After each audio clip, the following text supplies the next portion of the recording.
Oh, wait. Did we want to... We'll worry about it later. Oh, okay. Right on. The opening thing. Huh? The opening thing. Oh, sure. We can do that afterwards. We can do it at the end. Are we online? Yeah. Oh, I bet we welcome. are. Welcome to the internet, everyone. Cool. Thanks. Good to be here. I've always wanted to be I was on not the speaking internet. to you. I was speaking to our live stream viewers. They're already on the internet. Yeah. We're the ones who just arrived. Yeah, we just got on the internet just now. Yeah. Man, Here we are. I'm about to discover a whole new world. A new fantastic point of view. Yeah. I can't wait to get on the internet and Live learn stream things. offline. No, Chuck. So did it like literally break just as... No, it's online. You hit live and it's there. Here it comes. It's coming. What? There it is. Here it comes. See, Eric Ray can show me the world. There he is. Show me this bourbon going in my gut. Yeah. Yeah, I still got it on a live stream offline, but I'm just going to pop out the chat and Tweet. not worry about it. Yeah. If people say they can see That's us. smooth. Well, when they're referencing what we were just talking about, then I would assume they can see us and hear us and all that. I hope so. Shining, shimmering, streaming. Right. Yes, we are streaming. Online. I guess I will drop a hot link. Yeah. Yeah. Wiki what? Boy.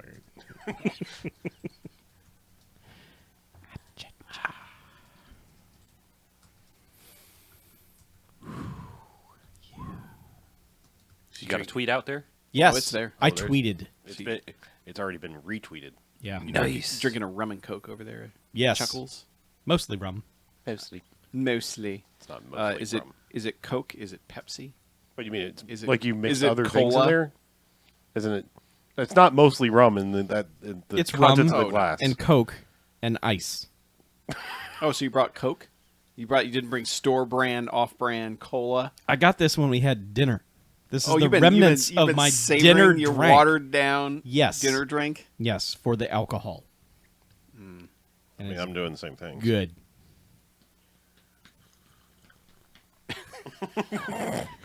How's that sip? It was good. I enjoyed it. I'm going to sip more throughout this show. By the end, I'm going to be sloppy. Other BJ, What? we're not doing The Last Dragon. No, it's happening. As soon as I'm As soon as he somewhere else. leaves town. Yeah. In fact, actually, I will lay this out here. I can't. Actually, I'm leaving now. Yeah. I was thinking about attempting, because I need to go to my other office, and I was thinking about asking for a trip in the first week of March, so you could just pivot out of Blaxploitation History Month and right into The Last Dragon. So ease our way back out. I mean, Into some technically 80s it's blaxploitation. Yeah, I mean, yeah, technically it counts. Okay. but Well, you know, you get a bonus week, and look, here's the promise we have made. okay. When you fucking leave, we will watch The Last Dragon. Yeah. That's So that's whenever what the- happens. Whenever the fuck you leave. Yeah. So just get out. Live stream I mean, just went away. Do we have the whole month is like pretty set? Like I shouldn't leave this month, right? No, you should not leave this month. Are you crazy? Well, I meant if you substitute The Last Dragon into one of the movies, then I can leave because I know that movie pretty well. I mean, we could, but live stream. Just fix it. Fix it. I mean, Why does this shit break every time? I- See, now it's back. I was gonna say we have not dropped any frames. It's been green. Super green! How about you worry about instead of viewing it here? How about ask them if they're having any issues outside the world? Hey, them. All right, can you see it? If they couldn't, how would they respond? That's what I'm waiting for.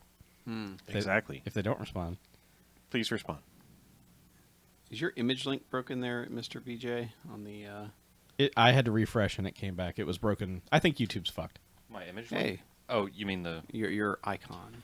Can you guys Oh, it looks normal. see Okay. Yeah, I've got it broken on my side too. You Hmm. got like a broken, There, it's back. broken picture. So weird, man. Yeah, YouTube must be having It's like so weird, you know. issues. Yeah, what big event is happening this evening that everyone is on YouTube watching?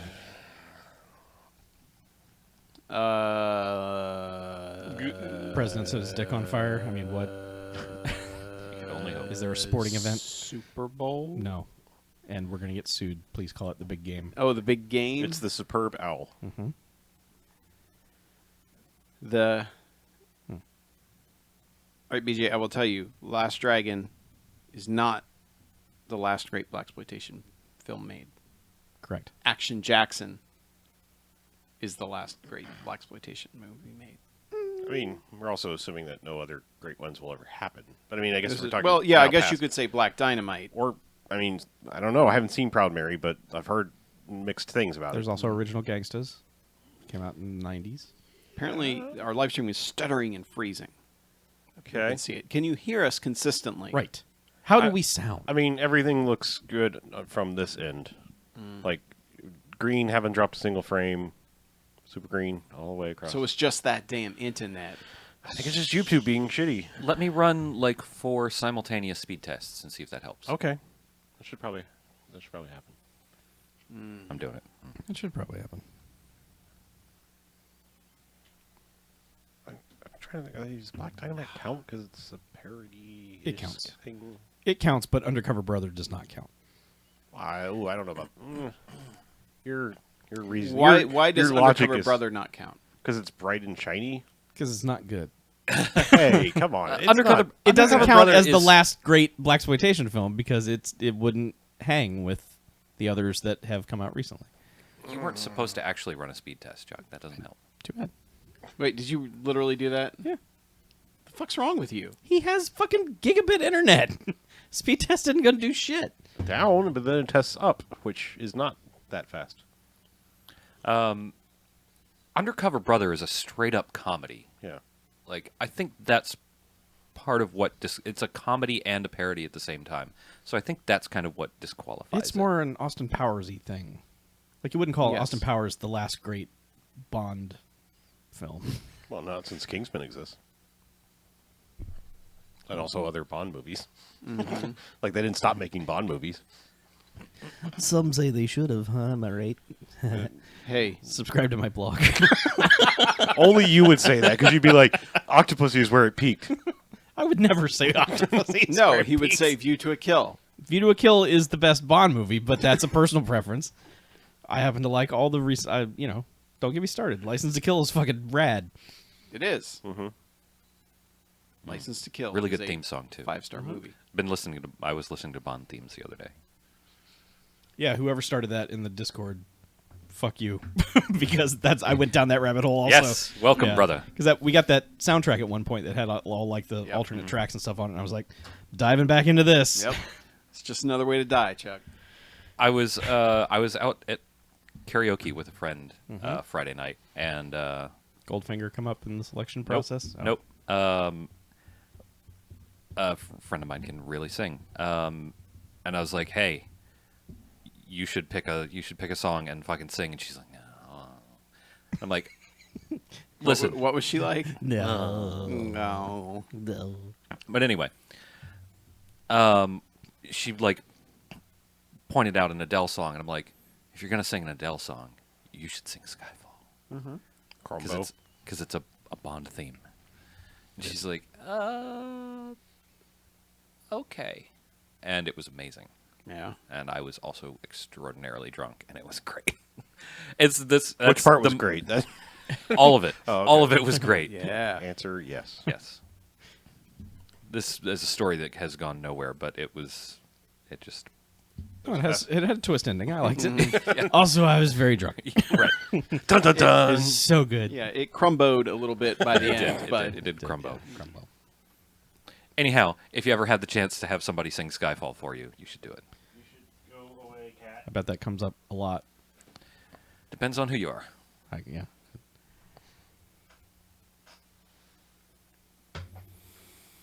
So should we do a podcast? Oh, right. Oh, podcast. right. We Considering do. it's like 9:30. I want to do a podcast about the movie we watched because I have things to say about it. Oh, good. I'm glad Do you ya? do.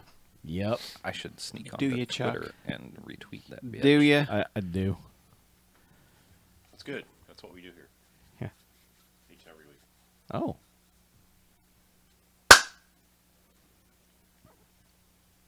All right, welcome to the BMFcast. Hey, BMFcast. Episode 410. Solid. But more importantly, well, first, I'm Harlow. I'm Mackie. I'm BJ. I'm Chuck. And let me go ahead and say, before we do all the rest of that, It's Blaxploitation History Month again. Yes. It's the most wonderful time. 7th annual? Is that Yes, we that's counted correct. that? Yes. 7th. Wow. This is the 7th time. But so just so you know, what we do each and every episode here on the BMFcast is we go and we watch ourselves a quote-unquote bad movie, come in here and talk about it for the first half, and then we rate them.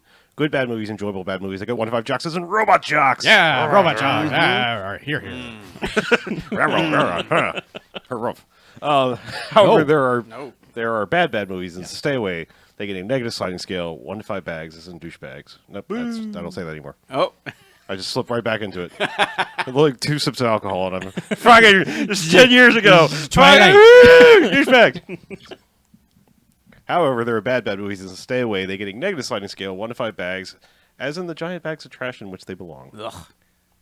Wrap 'em up. Throw them out. Get him out of here. So, here we are. Like I said, 7th annual Blaxploitation History Month. We're starting this with Cotton Comes to Harlem, 1970. Mm-hmm.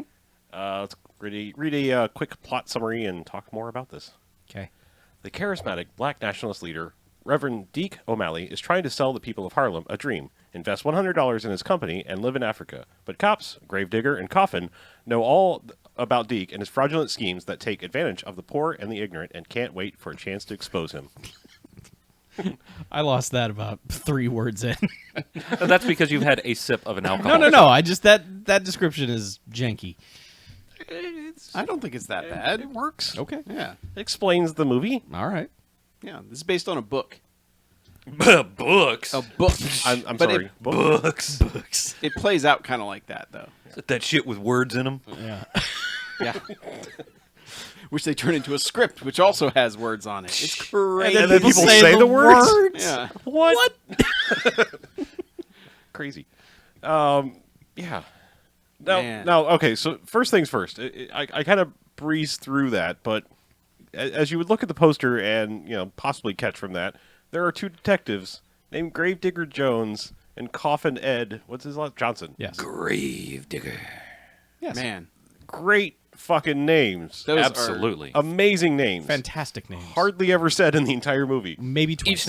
Each name twice. Yeah. Twice. Whatever. Like full names. I mean, like they keep calling the one guy Digger, and I guess what do they just say? Ed. Ed. So it's like they don't even say or Coffin Coffin. Ed. I think that plays to the fact that it was a book originally. Sure, it's just you know these characters. Yeah. Why Yeah. would we say their names all the I time? think they say coffin a lot. They do. Yeah. Yeah. Yeah. So. But yeah, I mean, it's And on then it's the other all over guy, the they poster. just keep calling him Digger Yeah. all the time. but- That's not as cool as Gravedigger. It No. really That's a is. fucking menacing ass name for a cop. It is like His name is fucking Gravedigger. well, plus like somehow like throwing Jones on the end Yeah. works. Yeah. Like it's like intimidating name, plain name. Yeah. So You know him. From the neighborhood. Yeah. Gravedigger. Jones. which Gravedigger? Jones. Oh, Oh, yeah. that Okay. guy. He's yeah. all right. Watch out. Yeah. He will dig a grave and Yep. put you in it. And then Coffin Ed shows up. Guess what he does? He should probably show up before they. They make Yeah. a great team. Yeah. They were paired up appropriately. Yeah. She mentioned directed by Ossie Davis. Yes. Yeah. Not in it. No. No, he does not appear in written it. in it and directed. Yeah. Yep. Yeah. It's weird. Hey. I mean, he directed some films, but like Yeah, he in only later did, like- years, he just yeah. became known as just kind of an actor. Yeah. I mean, he was always an actor, but it's just weird that early on he was doing this writing and directing thing, and then it just kind of phased out. So Yeah. Still. Long storied career for Ossie Davis. Anyway. yeah, and I would say for a low budget 1970 movie, it's pretty well made. I mean, that guy's got a pretty good eye for setting up shots and doing gags. And it helps that the Blu-ray looks really nice. Yeah. Yeah. There's only a couple points where it, like, oh, that was the best you had because like Yeah. there's some scratchy bits here and there and stuff, but I mean not bad at all. By the way, Rayford Chapman Davis. RC. Aussie. Yes. Cool ass fucking name. We're just beset on all sides by cool names. Yes.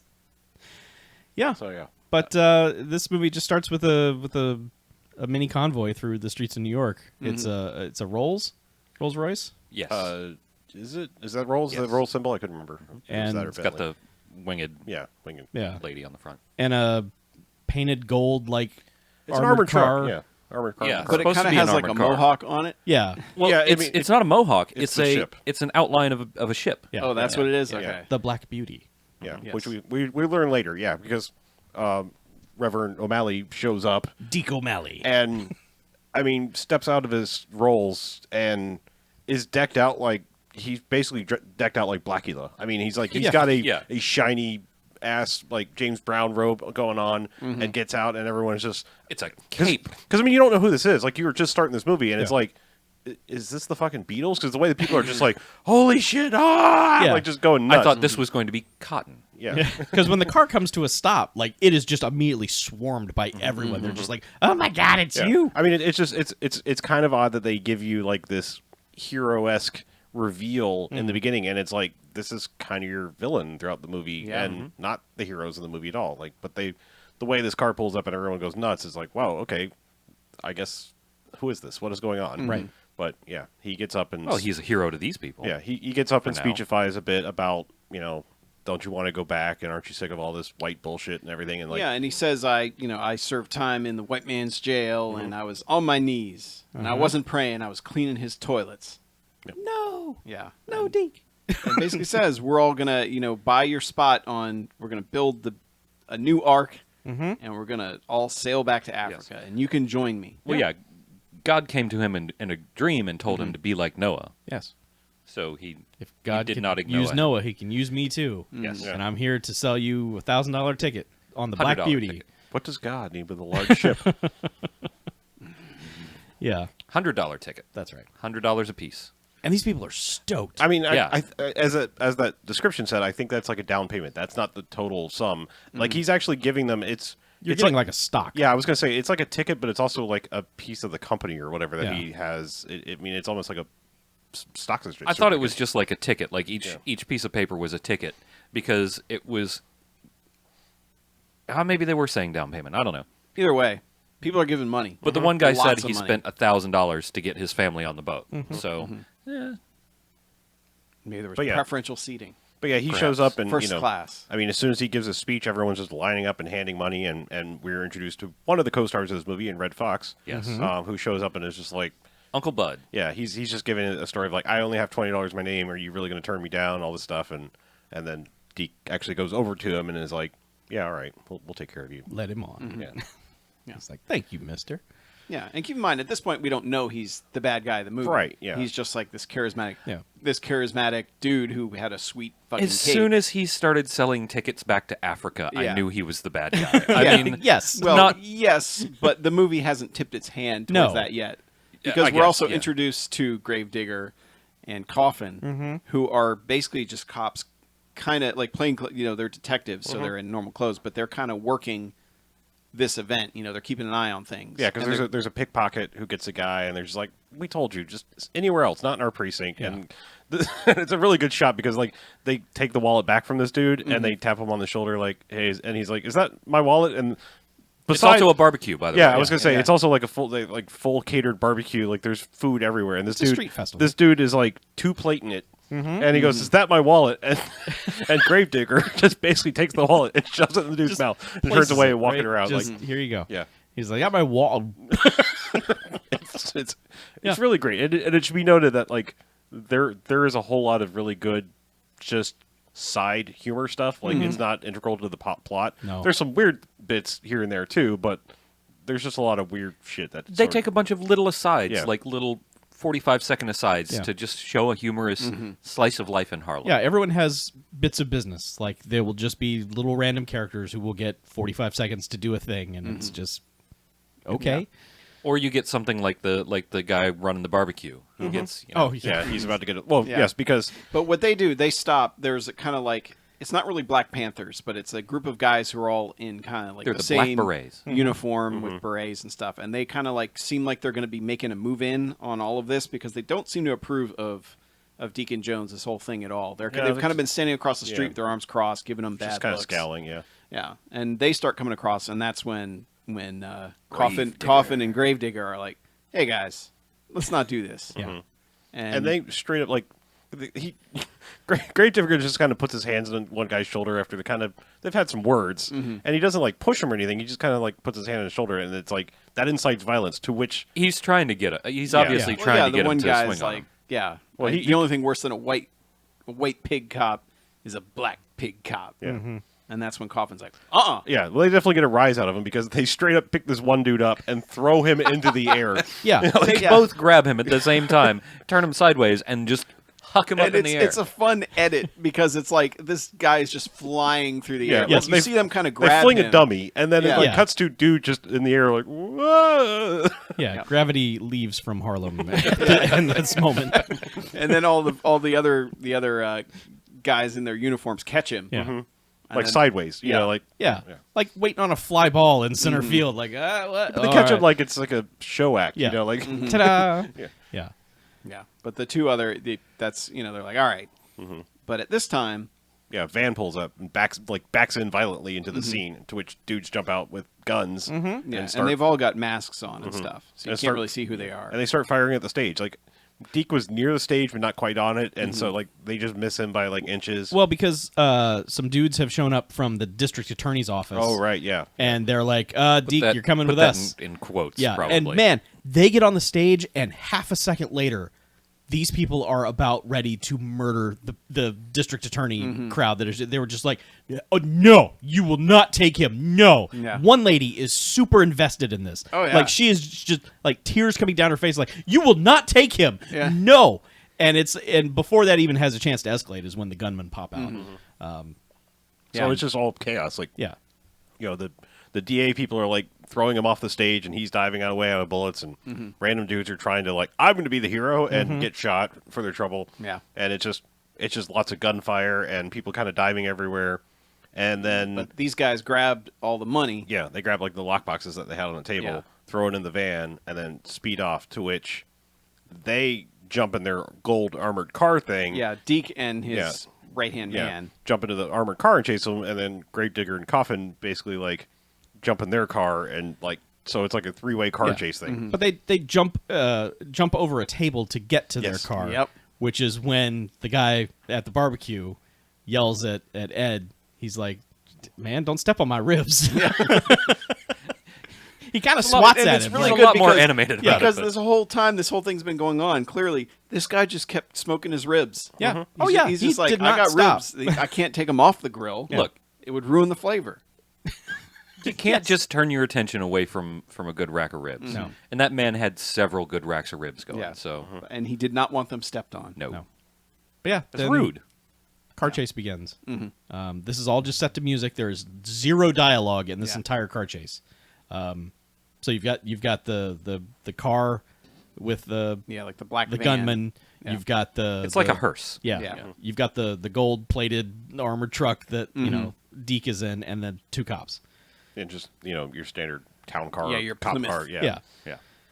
And this is a decent speed chase through shitty New York. It's a lengthy scene. Yeah. Oh, this is where you have lots of like, let's see what's going on over here in this corner. Yeah. Oh, and my- lots of dudes just nonplussed by the fact that there is a because they're firing guns besides just speeding down the road in three cars. My favorite by far is the guy who has the funeral parlor. Yep. This dude comes out. Well, you see this dude come out the door in a suit, and he kind of like straightens up the suit. Yeah. And then they show almost like a hero shot of him where he starts grinning, and then you see the sign behind him Yeah. that says Because he's uh, putting on his Yeah, gloves. he and has, his he has top the white hat. glove. Yeah, he puts on the. Yeah. Not at first. He like Oh, no, he he just- comes out the door and he's just like Yeah. brushing off his suit and he's Mm-hmm. like, things look good. And then the car chase drives by him, Mm-hmm. and the camera keeps focus on this guy. Yeah.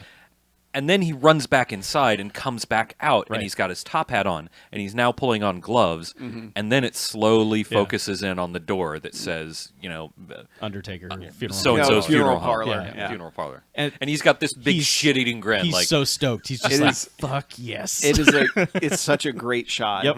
And then there's a guy trying to pick up these three ladies that are completely ignoring him. Like to and the they're point also that- ignoring the gunfire that's happening around like them. like they're ignoring so much to the point that I was like, did they plant these girls? Are they Yeah. like going to step in the way of the cop car so Yeah. that they? But no, it's just this guy's trying to impress him, and bullets hit the tree right next to him, and Yep. he's like, oh my god. yeah. Yeah, and then there's literally a sign that's like drugs kill or something like that. Yeah, with a bunch of junkies hanging Well, out at it. Junkies. I was about to say there is one dude who is like straight up out of reefer madness. Like he's seems to be smoking on a joint and is just stumbling around the road. he's like trying to light a Yeah. cigarette. Yeah. With Is it. that what He's it trying is? to monkey fuck Okay. a cigarette. Yeah. Okay. Yeah, but he's stumbling around like he has Yeah. Like he has serious issues. Yeah. Yeah, but he like that are not weed related. No. But at this point, like the armored car and the cop car, like they were trying to ram each other, or they were trying not to let the cop car pass. Yeah, there's Right. a certain point, like it seems like they're just in a 3-man thing, like.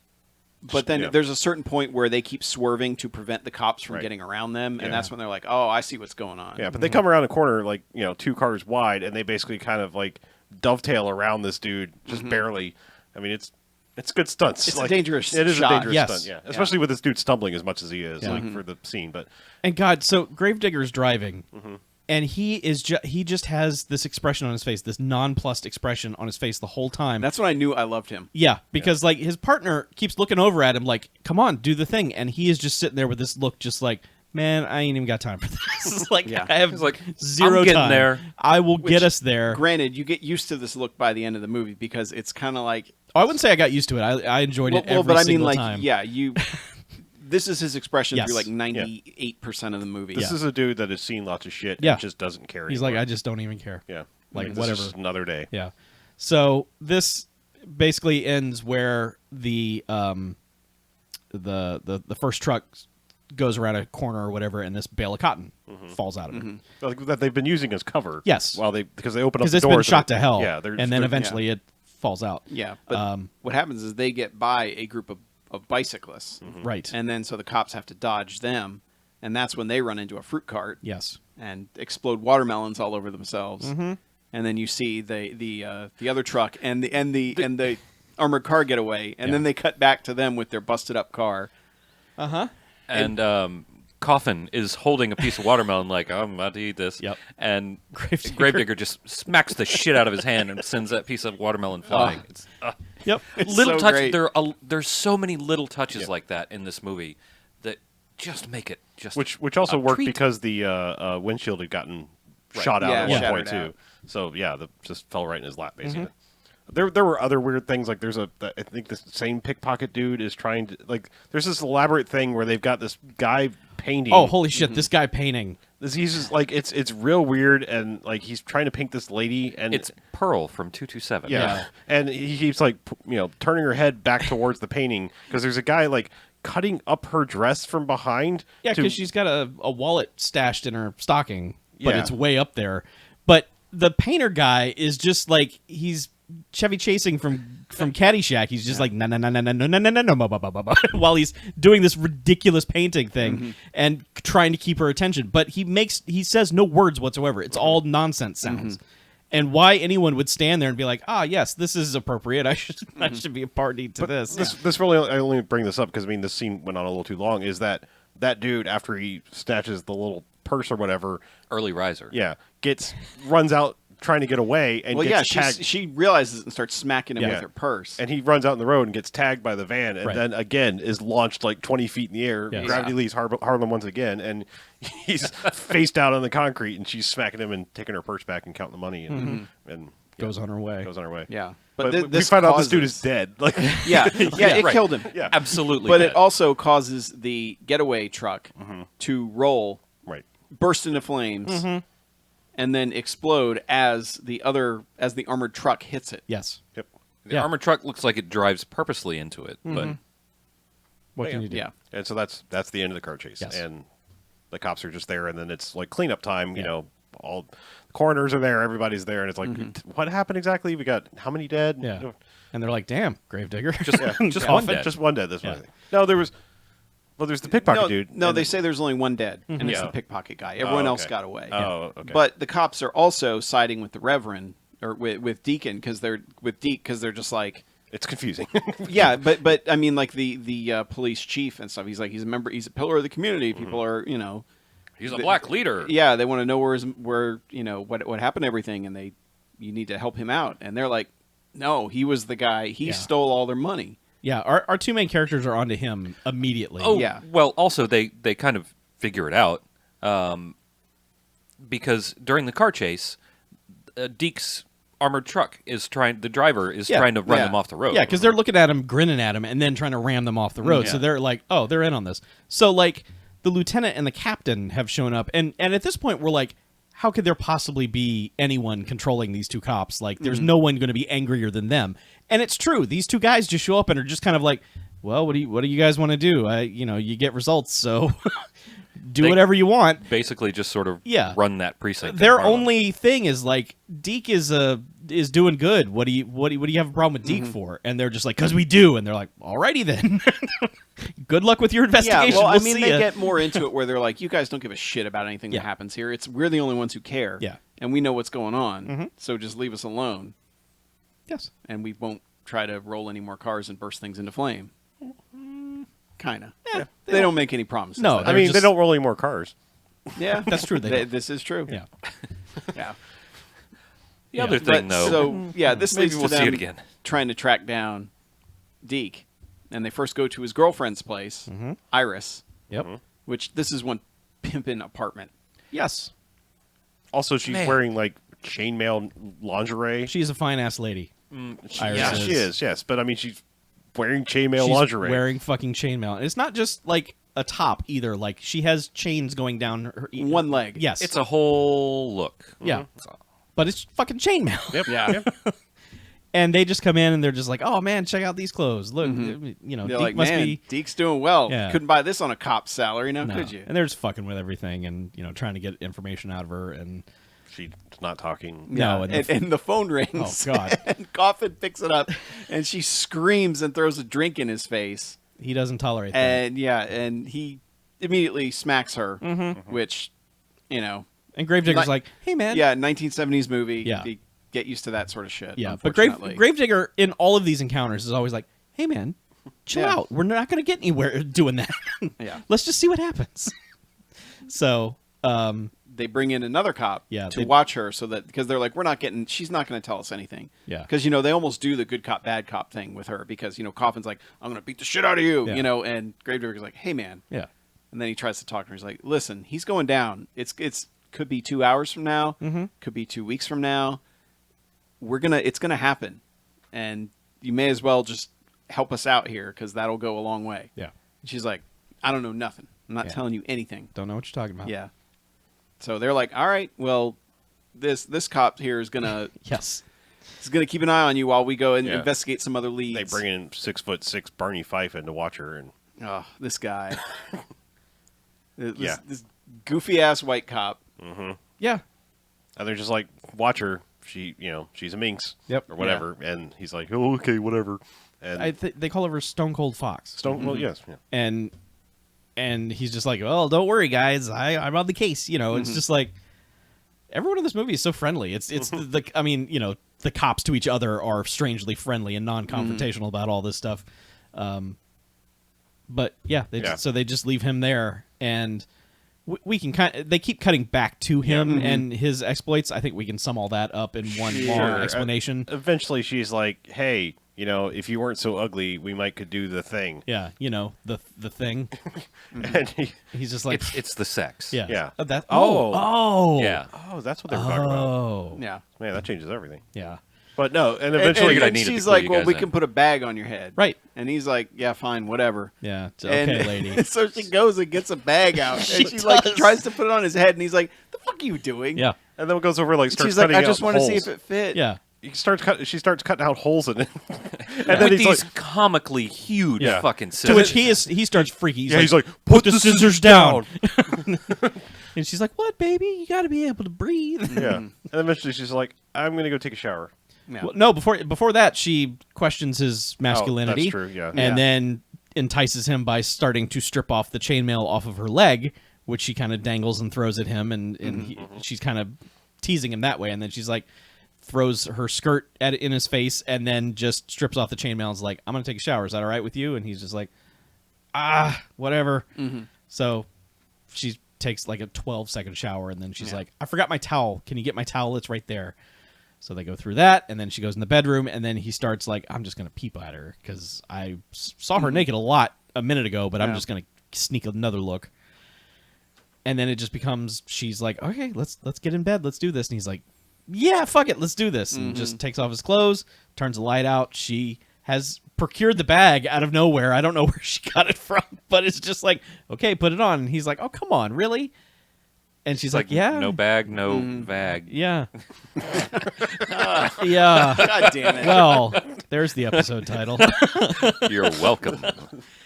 So he puts it on, and she immediately just throws the blanket over his head and runs out of the apartment. Naked. Yes. She grabs some frilly ass thing. And he goes to pursue her. Like, all he did was grab the gun out of his belt. Yeah. He's completely naked. With the bag still on his head. Still- The unknown yeah. comic bag is still on his head. Yep. And runs out in the hallway, fires a shot, to which the entire community comes out and just immediately just starts pointing and laughing at him. Yeah. Well, he Except deserved for one guy behind him who is just like Well, shaking his head. Well, like, he's like, oh, yeah, I'm naked, and tries to go back in the apartment, which the door locked behind him. Sure. And that's Of when course the dude is just like, he's like, it's like perfect comic distance behind him. Yep. And he's just like, he's got a drink and I think a cigarette, and he's just shaking, it's like slow shaking the head. Like, just like, man. like everyone else is like, this is the funniest thing. And Yeah. he's just like, Yeah. man, that guy's just like, I've been there. You And the poor cop son of a hits the bitch. doorway and then just slumps perfectly. Like perfect comedic timing as far as like the yeah. and that's the end of that Yeah, scene. but- Eventually he's Yeah, he comes back Yeah. later, but Right. yes. eventually he's in the precinct later on. But there was a lot of that. They Yes. kept cutting to and from that. So So yeah, so they're like, well, we're not getting anywhere with her, so let's go investigate the leads on the pickpocket dude or whatever. And I don't remember, like they, also, Red Fox has found the cotton. yeah, Yeah, He's there's still- a lot of things going on at once. Right. Yeah. Red Fox has found the cotton and is trying to sell it to a guy at like a junkyard. Well, or first he whatever. tries to get Pearl from 227 to help Yes, him load she it comes onto back. Yeah. load it onto the car, and she's just like, what kind of trick are you pulling? Yeah, here? how are you going to talk me Yeah. out of my money? Like- Come on, let's hear it. And he's just like, I just want your help. Yeah. Like, and she's like, no. and this just becomes this whole running thing It of is what funny would though because she's like, I'm a good Christian woman. I'm not falling for any of that. In fact, actually, I'm a good Christian woman. That's the only reason I'm not punching you in the face or whatever Yeah. she says. And he's like, well, okay. But yeah, this starts the long line of what would a bale of cotton be doing in Harlem? right. Like yes, this they is just say this a whole bunch of times. yeah. So But he eventually takes it to. There's this scene where he takes it to this junk dealer dude, this like old Jewish guy. Honest and, Abe Goodman. Yeah, and they just have this back and forth where they're haggling over how much he's going to get for it, Yeah. and then like it's punctuated greatly because they're like, he's like he wants $50, trying to offer him $5, and they're like they finally meet in the middle and they both just go $25. Yeah. All right. Well, they're Yeah. back to back because they've like each is settled on their price, and then they slowly both turn around and both say 25. 25? Ah? Yeah. It's like, man, haggling in the 70s must have been awesome. Yeah, because I think the way they finish it is the one guy says $30, not a penny less, and he goes $20, $20, not a cent not more. a cent more, and then they will go 25. Yeah. Deal. Yeah, Yeah. So the Coffin and Gravedigger go see Cleavon Little for Yes. Blazing Saddles and other things, but like he's I think it's implied that he's like a junkie dude, but he's also like torn up over his friend being dead. Yeah. yeah. So like, Well, he saw his friend hit by a car and launched into the air because Sure. he can't stop talking about how high up in the air he was Yeah. flying. yeah, Well- it's Okay, so we got set the scene to get him there. There's this long montage of all the businesses in Harlem, one of which is Chili Woman, which Oh. is got to be the best establishment ever. I would eat at Chili We Woman. were like, we would frequent all these establishments, and then the last Yeah. shot is Chili Woman. You're like, fuck yeah, I hope that place is still open. No way it is. Nope. But so they go through this bar, they go into the ladies' restroom, they pull a cord, it opens a secret door that takes them up to the 5th floor. Oh, right, yeah. Where they walk into this, what they think is going to be trouble, but it turns out just to be a classroom. But a karate man comes out of nowhere and starts to attack Gravedigger. it's the Black Beret organization Yeah. from earlier, but like all the just students teaching- are dressed in like karate gis. Yes. For whatever reason. But this was just Swahili class. Yeah. Yeah. But one dude was still like, I'm not taking this shit, and comes at them, and they're just like, oh, hell no, karate man. Just head against the wall. Listen, where's Cleavon Little? And they're like, oh, he's over there. Yeah. So, But I love that the one dude starts swearing at Gravedigger in Swahili. yes. And he starts swearing back, and the dude's like, "Where'd you learn all those bad Swahili words?" And he says, "Why don't you ask your mama?" Gravedigger is the fucking best. Yeah. And Yeah. he's so fucking smooth. Yeah. Just, He's amazing. but yeah, so they get to Cleavon Little, who is just like, my friend is dead, and he flew. He's practically ensigning out. I Yeah, mean, he he is really losing his shit. Yeah. Like, and they're like practically, they're like slapping him, like, I don't get a hold of yourself, I mean, man. he's acting so weird. I don't know if he was supposed to be a junkie or just lived in like this dilapidated, like dirty ass place. I think he was a I junkie suspect who he was also a had junkie. just seen some Sure, shit. right. I'm just saying, like, we enter the scene and he's already like, oh, I'm freaking out. But it's like, is this grief or Yeah, Mm-hmm. no, I think he was strung out, and they were Right. maybe had him drying out in there or whatever. But I mean, they like to the point where he is freaking out about his friend flying through the air. They even cut back to it for like a second, where you just see body flying through air, and yeah, Coffin goes to slap her around a bit, and again, Gravedigger's like, "Hey, man, come on, he's a junkie. Leave him alone. That's Yeah, not we how don't we're need to going to rough get him to up." this." Yeah. So eventually, they get whatever the hell information it is. I They're think looking it's for. that they need to be going to because they keep asking about the bale of cotton. I think. Right. And what would a bale of cotton be doing in Harlem? Yeah, but he says I think it's at that graveyard or Yeah. at that junkyard. Yeah, and meanwhile, one of the white dudes has come because he's been kind of the dude has been hanging out in front of the church. This is also where we learned Cleavon Little said like the dudes that robbed the place were white, and he Yes. was like, "How could you tell? They were all wearing masks and Yep. everything." And he's like, "They ran white." Yeah. and they both just are pretty much like, "Yeah, okay, Yeah, all right. Yeah, that checks out. so Right fair on. enough." All right, yeah. Thanks, man. So that's Good that's tip. that's where they kind of got this Yeah. like, and then we cut to because we see the guy without the mask for the first time, and for whatever dude, he's like, for whatever reason, this guy is like, he looks like French resistance resistance spy. dude. Like I don't know why they dressed him like this, but Yeah. like He's he goes, not inconspicuous at all. no, but he goes to Red Fox's like house. I mean, it's like one of those places like. it's like a floating barge almost. I think he lives there. docked. It's his junk palace. It's Yeah. But I mean, it's like the kind of place that like would have once been the offices for a boat yard. Yeah. Yeah. But now it's Yeah. just dilapidated, falling apart. thing. like we were convinced that building was going to explode at some point. Yeah, it Yeah. just It looks like the looked place like where that. oh, It looked like you that. pick this place because you can blow it up. But- Yeah. Yeah, but this guy comes and he's like, "Hey, I heard you had a bale of cotton." And he's like, "No, I don't know Oh, anything you about heard that." wrong, Mister. I Yeah. don't. Mm-mm. And then and at some point, another guy comes up. Well, Red Fox immediately just kind of scurries out. He's just like, nope, and then shuts the door. And then this guy's just yelling in the window, "You scumbag! I'm gonna get you!" And this other guy who we've seen in a few scenes comes out and he starts intimidating that guy, and he's just like, "You're gonna go away now," and says something to him, intimidating enough to where that guy skedaddles out of there. And then Red Fox kind of pokes his head back out, and the guy turns around and is like, "Is that black enough for you?" And Red Fox is like, what's his response? Like, not yet, but it's going to be. Not or- yet, but it's gonna be. Yeah. And they just kind of smile each other. Is that black enough for you? Has been That's Deke's Deke's like, line. catchphrase. Yeah. That's, When he came on stage at the very first Yeah. time, he goes, "Is that black enough for you?" Yeah. Like, "Is that black?" Like 10 times. Like, that's the And they're name of like, his comedy yes, album. Yes. And isn't that what the song is singing too? Yes. The intro Yeah. song. Yeah, it Yeah. was. It's not, actually it was. Is that black enough for you? It's not, but it's gonna be. I think was the song. yeah.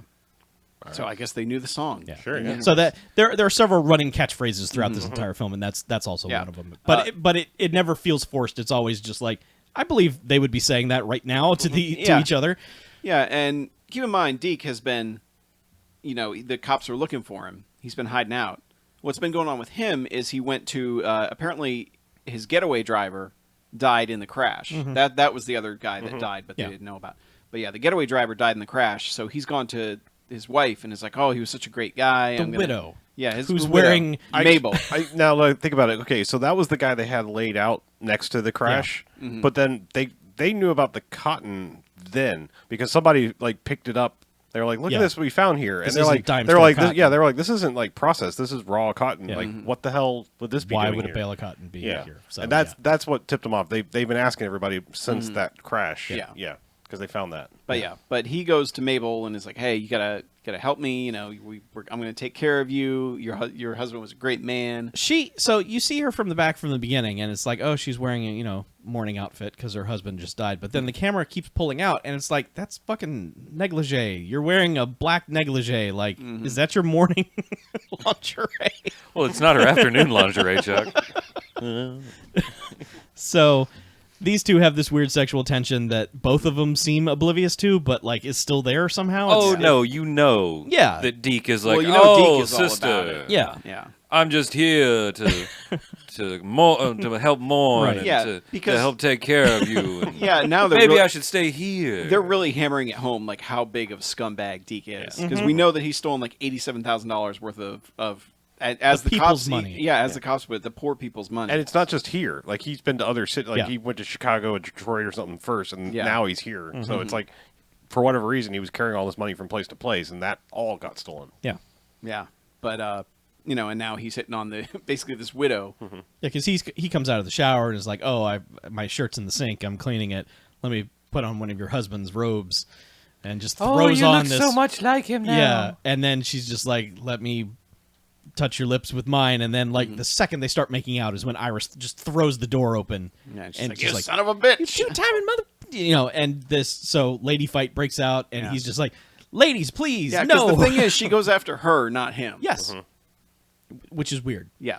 But so they're fighting, and he keeps trying to break it up, and eventually Iris picks up. There's a model of the Black Beauty boat on the mantle, and she just picks it up and conks that lady on the head. Just brains her. Yeah. And we assume she's dead because we never hear of her again. I You don't- do. The cops mention mention her that Oh, that she might die. Yes. Yeah. Yes. that 'cause they she's said- in the hospital. Yeah. prognosis negative, I believe, was the Is diagnosis. that good or bad? Who knows? It was Like, the 70s. is death negative? Like, I think, like, yes. Do you test positive for death? Negative. Well, I mean, is the prognosis death? No. Okay. Negative. Yay. Prognosis no. The diagnosis murder. But so Diagnosis almost murder. Yeah. But she does that, and he's like, "You dumb bitch! What the hell?" And Yeah. he smacks her, which apparently he smacks hard enough to knock her out. yes. As people start pounding on the door outside, to which he just runs out the fire escape and is gone again. Yeah. Yeah, we saw a brief scene of Iris going to the Apollo. That's where she got clothes because we noticed that she ran out basically just wearing negligee Yeah. too, and so she went to see her friend, which only just sets up a scene later that Right. she goes to see this lady who's She's trying to set well, up a it- show. like it's and- it's like a striptease, a burlesque show, and she's like, I don't want to do any of these feathers or boas or all this Yeah. bullshit white Yeah. stuff. I want to no do something. feathers, no fans, no balloons. I want to Something to I want represent do, my yeah, people. my people, Yeah. and so that's set up for that. Then she comes in and gets some clothes for her. Yes. Not more like a setup scene for later, Yeah. not super important. Yeah, and we're making it sound random, but like the No, it's not. storytelling is really well Yeah, it paced is. Yes. throughout We're this we're just movie. kind of remembering like, oh, this led us to Yeah. this. And, you know. like when these bits and pieces show up, they flow well. It's not Right. it's not Yeah. random. It's not just Because here's it's- something that's happening over here. It's because at heart it's a detective story where these two are piecing together, okay, who took the money, why they take it, and where is it? yeah. And they're also trying to track down, obviously, the people who took the money. But yeah, so the whole time Deke has been just kind of like, so he takes off from there, and then he's having meetings with dudes, and he eventually meets with the one dude that chased the guy off from Red Fox's place, and he's like, I know where your cotton is because Red Fox told him where it was right. at this junkyard. And then the great thing is, like, we don't have to see these scenes because you can just imagine, like, I found the weirdest fucking thing. I found a bale of cotton, and I sold it to this junk guy. Like, you could just see, like, this would be a conversation that would come up, like, the fuck was that doing here? You Yeah. know? Yeah. You know, so, like, Yes. it's like, we don't have to see it in a movie. It's just like, yeah, they would know because you talk about something weird like that. Yeah. yeah. So this is basically everyone's descending on this junkyard. Yeah, and somehow, and I don't remember how, but Gravedigger and Yeah, they got and information Coffin too. They find know out that- and yeah. know that this deal is going to happen. Right. Right. So it's just all factions are showing up at this place. So Yeah, and they're all there at night, which leads to a three-way 'Cause shootout. Don't they, like, briefly arrest Deke for almost nothing? Like, don't they get him before this, and then, like, they're like, no, they No. know where he is, but they don't get him yet. no, Yeah, I- it's no, after. No, I think they do because I think It's they after. follow him. Like, they follow him, and that's how they lead. They to the- follow him. They know where he is, but they don't interact with him until after the junkyard thing. 'cause Is that what he, it is? He jumps down off a thing and is just like, "Hey guys," and they're just like, "You son of a bitch! What are you doing here?" Yeah. Yeah. I thought that they followed him in some way. Like, they were like, No. no. Oh yeah, they like- knew exactly where he was. They knew he was up in the apartment.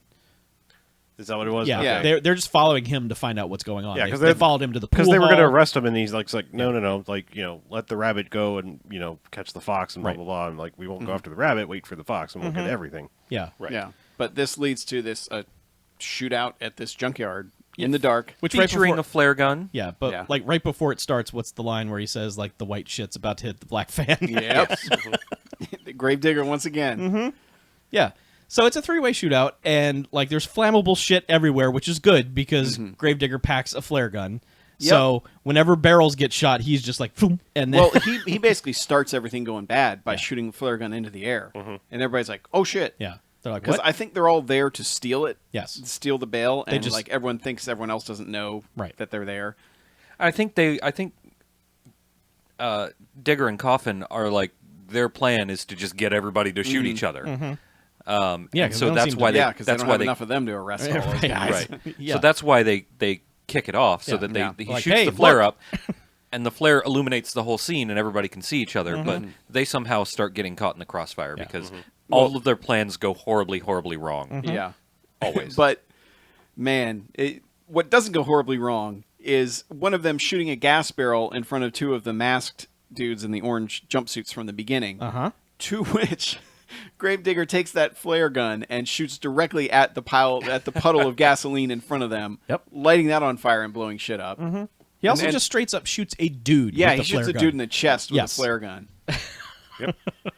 And then later, someone's about to get the drop on Coffin, to which he just Donkey Kongs a barrel over his head and throws it down on the dude. Yep.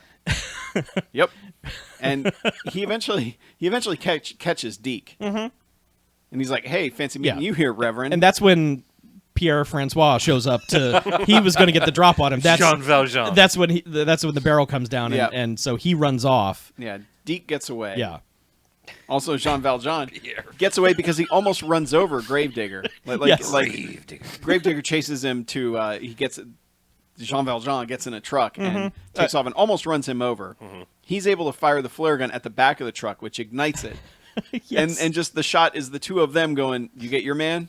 Nope. No. Because they call him White Fox and Black Fox. And he goes, "You get White Fox?" He goes, "Nope." He Yeah. goes, "You get Black Fox?" Nope. Nope. He got away too. And then they just show They this had a long really good shot. quote about that too. Like they had a good quip between the two, but I can't remember. There are too many. There are so yeah. many good quips Too in many this movie. quips That to almost remember. ruins them to mention all of them. But it's just great because this shot shows the truck driving off, this flaming truck just driving off into the distance, and they're both looking at like, "Fuck, man." Yeah. And that's kept- when they cut to cops like Yeah. carrying bodies out. I kept thinking, No, not as- before. They're just like, oh, whatever, and they're like walking back, and oh no, all the other cops have shown up Yeah, the first. cops are there. and then Deke just like jumps out, like, He jumps hey down. guys, off- what's going on? Yeah, he's like, "Hey, what are you guys doing here?" And they're like, What arrest are you, him. Yeah, what are you doing here? He's like, "What? I'm just here to, pray for my people." I'm looking for the money that was stolen. So Yeah, and they're like, and stuff. "You son of a bitch!" Deke really is a slippery fuck. Yeah, oh, and it's God. nice because he like cons everyone except Gravedigger. Yeah. and Coffin, Well, and, him and and like, him and Coffin were literally pointing guns at each Yeah. other. Like he knew he was there. Yeah. and that's the thing is like you're obviously you're seeing the story from Gravedigger and Coffin's point of view, so you're like, yeah, fuck that guy, man. But everybody's like, oh, Reverend, you're here. And they're like, no, arrest this son of a Yeah. bitch. But everyone's like, "That man's a pillar of the community," Yeah. But they do take him in. And there is one detective, one of the white detectives, who's on their side, Yeah. who is the third It's man his- in the interrogation. It's like room. their captain lieutenant, or yeah, whatever. something, yeah. Lieutenant, yeah. Yeah, Yeah. 'cause there's one guy who's like, I don't know, I'm kind of indifferent to this, and he's backed by the whatever. Yeah, all they're- these they're- government organizations. Captain of the precinct. Yeah, there is is the older guy. older white dude Yeah. who actually doesn't seem to really like Coffin and Digger. I think he's okay with them until things go south. He Right. just doesn't want a lot of conflict. Yeah, and he just thinks that they have this personal vendetta Yeah. for whatever But- reason. But the But the lieutenant other- is on their side for sure. Almost the entire way, and Yeah. almost he's letting them run the show. Like he has to remind them at one point, "I'm your boss," Yeah. and they're still just like, "So." Well, I mean, to be fair, like a white guy in a Harlem precinct, like they're pretty much running the show. Sure. Except for when they need extra muscle from the regular beat cops. Yeah. But yeah, they take Deke to jail. Yes. and into the grimy interrogation room in the basement or whatever. Yeah. And he is just like, "Man, I don't know what y'all are talking about. I didn't do anything. I've been ripped off. You need to get out there they and took find my money. Yeah. Find my money. And they're just like, "Oh yeah, well, what about this witness?" And just throw open the door. And they bring Iris in, and Yeah. Iris is fucking furious. and she and she's got a black eye, and he's like, "Who did that to you? Who hit you, Iris?" She's like, "You did, you son of a bitch." And she's wearing like a hospital gown and a kerchief. Yeah. yes, they put her in like a burlap sack. Oh, but she has a good she's like, "You motherfucker." Yeah. I've told them everything. You're fucked. Yes. Like it's over. You hit that woman. You hit that poor woman with the Right. ship. That's where she fucked up. Yeah. Because then he's like, oh, well, in all this due diligence, obviously you took fingerprints, and who's around there? And they're like, And the lieutenant's like, oh, I forgot to tell you guys about that. we're going to have to let you go. And then they're like, well, technicality, it's Sunday. We could hold him for 24 hours. But at this point, basically, like, an angry mob has shown up outside. Well, wait. Okay. Yeah. Sorry. They end the interrogation, and he's like, "Can I go now?" And they're like, "No, you got to stay here." But Gravedigger looks at him, and he's like, "You could have ripped off anybody, but you ripped off poor people. You ripped off." And he's like, you could have been the next Malcolm X. People would have followed you. You had a message people cared about, and all you did was take their money with it." And he's like, "You're just a pimp with a chicken shit spine." Was that you could have ripped off white people? No, that's at the end. That's at the end. Okay. Yeah, but Gravedigger just fucking lays into him, and he's just like, "You're just a chicken shit." This was also the scene where he pulls out, like, they're like, oh, we found this, and they bring out his, like, fancy cigarette case / lighter. Yes. And he puts a cigarette in his mouth and goes to light it, and I think it's Coffin, just goes, smack, and smacks him upside the head, knocks the cigarette out, and he's like, that's police brutality. He's like, no, that's cancer prevention. Yeah. It's real good, too, because they give him his lighter at the junkyard. Yeah. And then they cut to him lighting it, which is in the interrogation room. Yeah. And they do that several times in this movie where There's some really clever ass cuts in this movie. where a character starts doing something and then it continues in another location, and it doesn't feel gimmicky. It's fairly natural. I believe those are called match cuts. I know, but sometimes they're just real dumb, like a character Well, it was will a say, lighter cut. Yeah, well, it's just like, where we should go on vacation, and they just cut to people in Hawaii, and they go, Hawaii! It's like, those don't ever work, but... Yeah, Yeah, that was good. yeah. But so Gravedigger gets to lay into him before they put him in jail, and that's when all the people and he's like, I got a congregation. They're gonna be pissed that I'm not at the. I'm not there to give them their service on Sunday morning. Right. Well, you 'Cause see it's like the a next- small church congregation walking down the street with that's trays of food. Basically, the next morning. Yeah. Is they're all like, they're And they make marching from the church They're to the marching and precinct, singing, yeah. and like that kind Yeah. of like gets the crowd to start like, But, what's like, going but it's on? all the fucking winos on It's the just- street. They're like, hey, I'm gonna sing too. just dregs of humanity are coming off the streets, just like, yeah, free Deke, woo, So, but eventually, like, just everyone in the neighborhood just shows up, and they're, immediately the cops are just like, riot gear time, let's do this. Yeah. And they're like, got And it's bulletproof weird because there's shutters also and- like hippie dudes there, like They chanting show the up same just message a little bit later. We don't know if they never make it clear what's going on there. If these guys are just like looking to start a riot, It's if weird. They're just trying to fuck with people. that is or the what. weirdest shit. It looks like they're originally like. So the group gathering starts and there's like one white dude there, and he like runs off. Yeah. He's like, aha, and then he comes back with 5 white dudes, and Yes. we're like, oh shit, here's where the race riot starts, and now we're gonna have But there's one problems. But they there's pull like out signs and they're like, yeah, fucking free Deke, you stupid crackers. But there's like Owen Wilson cowboy dude in Yes. Harlem. Yeah. Yeah. That's what we can't figure out. Like, Yeah. I don't. But that dude he always seemed genuinely into this protest. right. He was just Right. like, yeah, free Deke, And motherfuckers. And the one dude's like, "Get the fuck out of here, white boy." yeah, every time you would hear that dude's voice, like 8 people in the crowd would turn around and say, shut up, white man.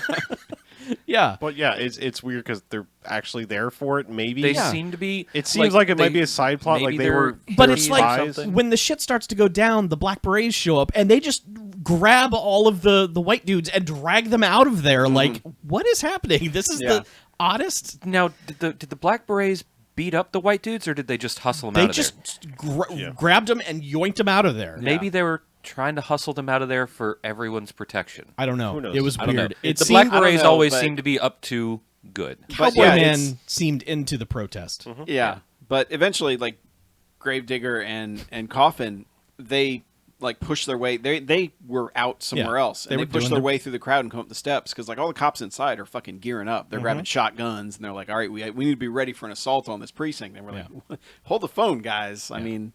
But they're like already declaring it a riot. And it's like, no, these people are just outside protesting. They did throw something through a window. Yeah, eventually they do, but this is well after they've like already geared up and been ready to fucking murder everyone. Yeah, or there's whatever. 4 dudes outside with shotguns, Yeah. and like Gravedigger and Ned are just like, guys, get. Yeah. They fuck come in up there. the stairs and they're just like, listen, have we ever lied to you guys? Well, they say, I promise you he will get out tomorrow and everything will be fine. Because they're like, he's in the basement. We know what you guys do to him in the basement. They're like, look, he's fine. He'll get out. Because Digger goes, he's fine, he's alive, and I'm the doctor. Yes.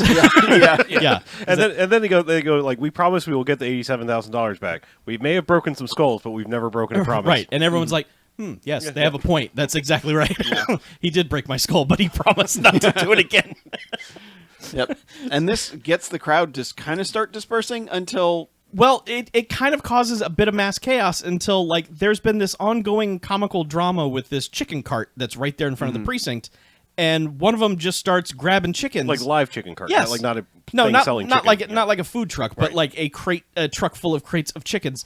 And one of them just goes over and just starts grabbing chickens and throws them into the crowd. Well, because there's like two people that are like, let's burn this motherfucker down. Yeah. And everyone else is like, no, we're kind of calming down. Like, Yeah, we're past okay that here.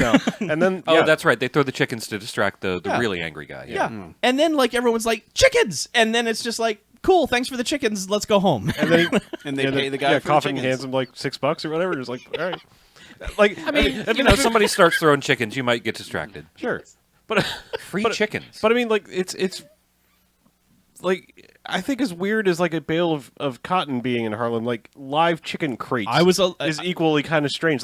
Like, was there also like the people walking back and forth with the pane of glass? Like, I mean, it felt like it Yes. was like that. Well, there scene. was a fruit Yes. cart. There was the fruit cart. Yes, I mean, so 70s New York, man, was I don't still know. very close to 1930s New York. Yeah. So But they go they- inside and they get dressed down by the captain. Yeah, even though they've just basically stopped a riot. But It's- he's like, it's not- you guys arrested this guy in the first place. Yeah, but it's like, it's not even addressing down. At first, he's just like, tell me that no one in the precinct authorized you to pay the chicken man to throw the chickens into the crowd and squelch the riot. no. He's dressing them down for promising that they'll get the money back. No, I know, but Okay. at first he's just like, just tell me no one authorized you to do this. And they're like, no, we did it on our own. He's like, thank God, okay, because there's protocols for riots and you guys didn't follow them. You guys suck. You shouldn't do that. And then they're just like, okay, but, you know, this guy's a piece of shit. We got to do this stuff. And he's just like, how about this? How about I just take you off the case?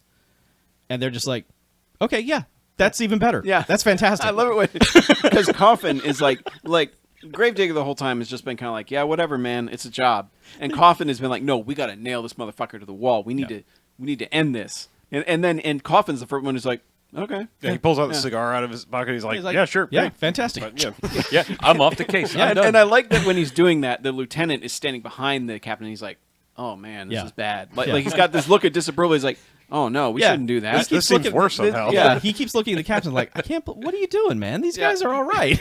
And also, then when they're also like, you're taking the reins off. yeah. Now you're Yeah. you're really It's letting. like, don't these you know guys what's loose. going to happen? They're going to go rogue. yeah, but when they're like, all right, that's cool. That's when he's like, wait, what? he does like the dog tilt head, Yeah. like, oh. Yeah, and they're just like, yeah, see ya.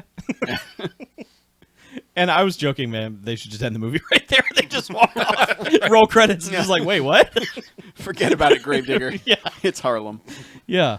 So they kind of get out in the hallway, and they're just like, we're not off the case. We're going to totally do this. So they set in motion this plan to release Iris from her cell. Because all of the ladies from the congregation have been down there feeding the Reverend and everything. So they've got the doofy, tall, white guy down there. Yeah. And they get her out by having her pretend to be one of the ladies in the congregation by kind of pretending to be old and Yeah. threatening him with an umbrella. And also the deacon, like as soon as the riot was dispersed, the lawyer showed up for Deacon and got him bailed. Right. And he's basically out. Yeah. And he walks out in another James Brown cape thing, like all sparkly Yeah. and shit. It's the same one. Yeah. Is it? Okay. But it's Yeah, fully it's the wrapped same around one, him. but And it's just fucking awesome. good lighting. Yeah. Yeah. But so they've hatched a plan. They're like, well, we know who knows Yeah. where he's going to go and where he's going to go to find that money. So we're going to send you Yeah. to follow them, and then we'll follow you. Well, because they had a brief, like, well, who hates him more than we do? Like, who has a vendetta? And they're like, oh, Yeah. and, we see them bring Iris out. Yeah. And she goes to the Straight church. to the church, and then like beep boop boop. Like, there's all these like Well, she turns turn the pulpit. Yeah. turns the pulpit and it 90 opens degrees. this secret door that she crawls through, and it's this little like Get Smart tunnel where another door has a code on it that opens up. and it looks like you just push random bolts on Yeah. it, like you know. Yeah, and then that opens, and inside is Pierre LaFrance, who's got sweaty, Yeah, Deke is there and tied up to a chair, Yeah. and like they've already got him. Like, And he's got two black Shriners. Two guys There's are wearing. there's another faction of like it's They're it's probably not the Black Franz Le- Berets, but they're like they're Franz the Red LaFleur's Shriners. guys. They're Yeah. the black fezzes. yeah, Yeah. just Even but though so they're Red fezzes, black guys. yeah. And they immediately they sit her down and is just like, "What are you doing here?" And then like Well, the thing is, like, And they- tie her up. Yeah. they tie her up, and Deke and Jean Valjean are having this argument where he's like, "Well, you got the money," and they're like, "No, I don't have the money. I genuinely don't know where the money is." Yeah, and it's like this is where he basically like I will tell you all my plans. Like I brought you in. Yeah. Like you weren't nothing until I met you in jail. Yeah, I guess. and the way they lay out the plan to each other, you're like, "Oh, so she's just wearing a wire, and that they're gonna be recording all this." But no. No, and he's like, but what about the whole like district attorney thing? And he's like, that was just in case you didn't show up, and you did show up, and Yeah. like we're still partners. Like Yeah. stop trying to kill each other. Like let's just go find the money. and eventually someone mentions the bale of cotton, and she's like, "Oh, bale of cotton, huh?" I know where that is. Yeah. And then so immediately Frenchie is totally into her and listening to everything she has to say, and she's like, "Okay, I'll tell you, but here's what you need to do. You need to kill that motherfucker." Shoot this motherfucker. And Right, she's like, just- untie me and I'll do it. And he's like, oh, great, Well, untie no, her. it's his idea. He's like, Yeah. no. How about this? How about I let you do it? And you're starting to think, wait, was this their plan the whole time for her to make this to give this gesture, and then for him to be like, yeah, you kill him, but it Then doesn't. Then they hear something outside. Yeah, there's.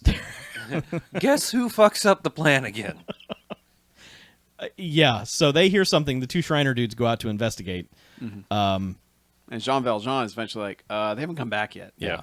And there's this shot where like they're like behind the very last pew, and like the Shriner dudes are on one side all tied up and gagged and everything, and Coffin and Gravedigger are on the other side just like Yeah.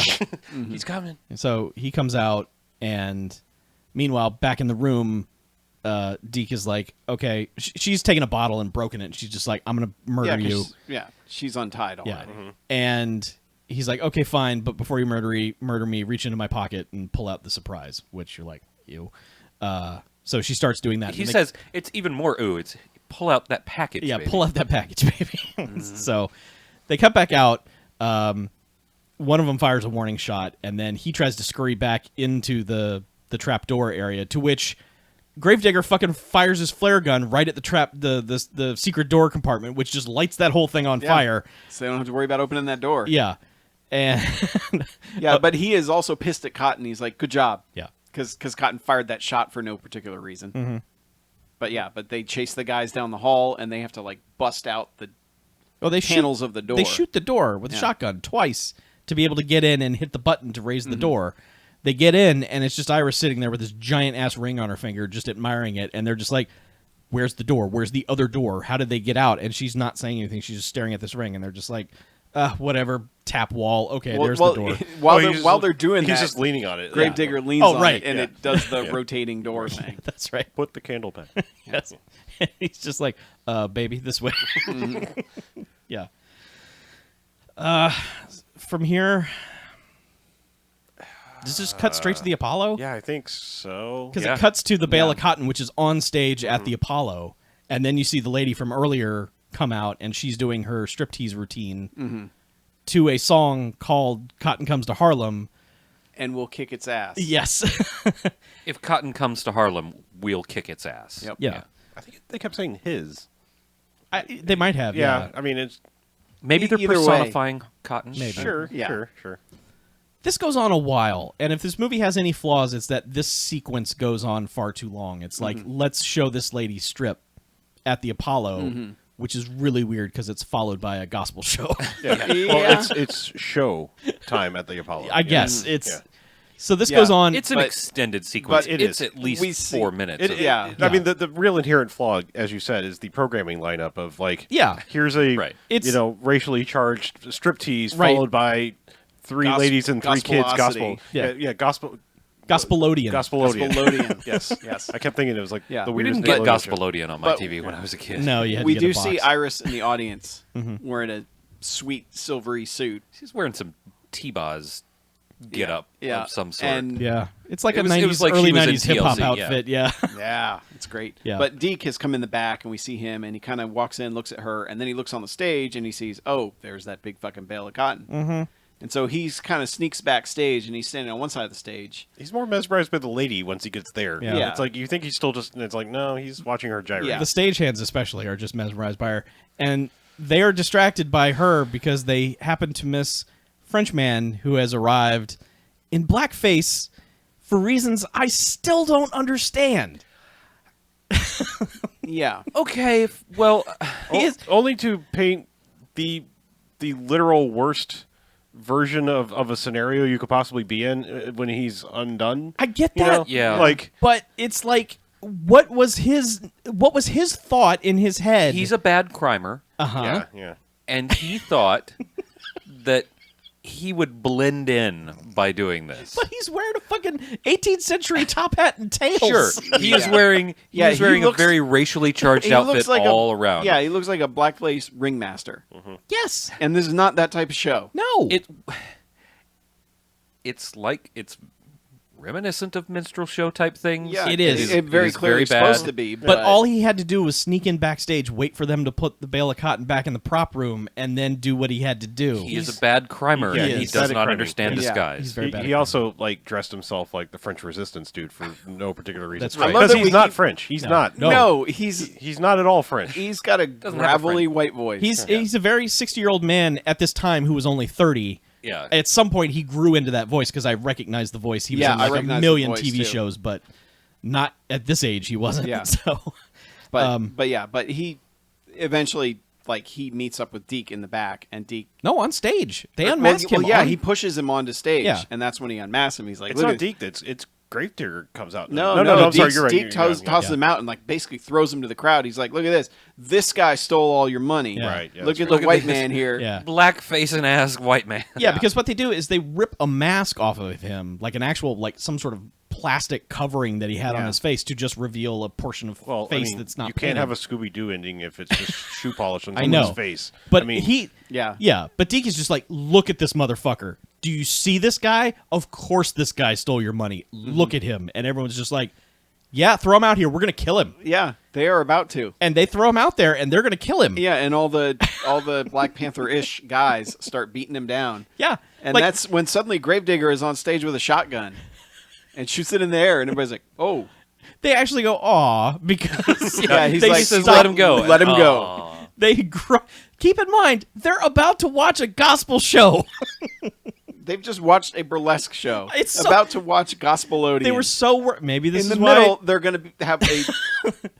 They're going to have sex, murder, a redemption. murder. Yes. God.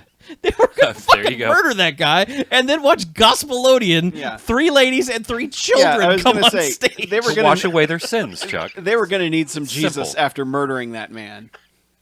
But they are all super sad Yeah. when Gravedigger fires his shotgun and they're just like, nah. Yeah. But And- throw his ass but back. even he like makes it sort of theatrical because like he leads him up there and handcuffs him and then like hooks him onto part of the set and then is like raise him to heaven or something like Hoist him to the heavens. Yep. and like they As raise the him up. curtain comes, or no, No, the no, no. curtain's They later. just like raise this. Oh, cardboard yeah. house They raise him thing. up out of sight, and then he goes over and changes the card on the easel, which now says Gospelodian. Yeah, he's like, all right, here's Gospelodian. Anyway, See you here's later." Gospelodian. Yeah. They come out, and everyone's just like, yeah, sweet Gospelodian. The Apollo's great, everybody. You know, I can't argue with that. That would be like the kind of show that you would tell your grandchildren about. You'd be like, "All right, listen, I was at the Apollo this one day, and this It was this 1977. chick was doing a cotton-themed burlesque show. Uh-huh. She took And off like 3 wigs. We almost lynched a guy at intermission. Yeah, for wearing blackface, that motherfucker. Yeah, and then Gospelodian played rightly for a while. so, nearly lynched a man. Yeah, Gospelodian played for a while, and you wouldn't believe what happened next. Yeah, the finale is amazing. Which is, meanwhile, Deke is, he's thrown this guy to the crowd, and then gone backstage and been like, "I need to get to that bale of cotton." They put the and cotton get my bale money." in the prop room. Yeah, it's in the prop room, and he's digging through it. And this is like a really sweet prop room too. I mean, there's like a lot of There have been some shows that were put on there because Yeah. like there's all kinds of shit. there's like a huge cutout that looks. I don't know if it's John Coltrane, but it looks kind of like him. And then there's like all these other just cool props in it's the room. it's not a well lit room, but you can see that there's like swords and like medieval swords and shit. Yeah. It's like what has been going on here? Yeah, Just the best things. yeah, but he starts digging through the cotton, and this is when Coffin comes out from behind him. Mm-hmm. And they get in a fight, and he smacks him around a bit. And this is when Smacks he's around a lot. yeah. And this is when he's like, you could have stolen from the white man, and I wouldn't have given a shit. Mm-hmm. And he said, that would have been none of my business. But Well, you stole from all the black people, and that is my business. Yeah. Yeah, it's like white people have been exploiting us for a long time. We're finally starting to get past that, and then people like you come along. Yeah. And now our own people are ripping us off. Now- and I cannot stand for that. Now, Coffin also has the drop on him with a gun and puts it away. He's like, no. Like, No. no. But I'm going to beat the hell out of you. No, but Deke has, like, I don't know what you call that. The hook, like a bailing hook. Yeah. Is Yeah, that what it's I think called? you're. Yeah. I think actually Well, that's, that's what exactly he's right. using Because to he's, like, get into digging the cotton. into it. And so, like, but I guess he drops it too, or Coffin's just like, I don't Coffin give- knocks He it knocks out. it out yeah, of his hand. come at me with that. I don't give a shit. Yeah. But yes, But he just spends his time beating the he shit out roughs of him up a lot. Yeah. Yep. And this is when Deke's like, I'll make a deal with you. I'll split it. We'll split it 50-50. Mm-hmm. You take the half. I'll take the other half. It's like, and then by the end, it's just like, I tell you what, you take it all and just let me walk, and you'll never see me in Harlem again. Yeah. He's just That's what you want, right? yeah. You'll Yeah. never see me in Harlem. And It is a bail at hook. this point, Iris breaks in and tries to shoot Coffin. He's Yeah. like, shoot him, baby, shoot him. Yeah. Well, Well, because she just got a she giant got a ass enormous ring. ring. Yeah, Yeah. she got what she wants, which is money. Yeah. Iris. Kanye would write a song about you one You day. can't turn a hoe into a housewife. Yeah. That Irish, she's so nearsighted. Yeah. But Coffin, I think, punches her out again. Well, no, that's when Gravedigger comes in behind her and knocks her gun hand Right. up. It just kind of knocks it like the gun 2 inches away from her, so it distracts her for 4 seconds. And Goofy Tall Cop is there for some reason. Well, Because the captain has sent him to go Yeah. retrieve them. Well, he's Go redeem he's basically, yourself. Yeah, begged him to let him Yeah. go do this so that he can Yeah. redeem himself. And like he has this slight racist turn when he's in the jail. He's like, "I've been waiting for my chance to get those black detectives." You know, and those you're just- black bastards. Yeah, and you're just like, "Whoa, you like, were whoa. doofy Well- white guy an hour ago." What's They've happened kind to of you?" set him up to be the fool Sure. a few Yeah. times. But he's Certainly. also an idiot. he deserved Yeah, everything he but- got. but They've he- set him up to be the further fool. Yeah, he busts in, and then he ends up fighting with Iris, Right. and that's when Gravedigger grabs his handcuffs and handcuffs the two of them together. And he's like, "You keep an eye on her." He's like, "You got this? All right, sweet, Yeah. bye." also, there's $87,000 in there. If you get it, you'll probably be like junior detective or something. Bye. Yeah. See ya. So he just starts digging into it. It's kind of Yeah. the last we see of him throughout the finale part well, until the wrap up. Yeah.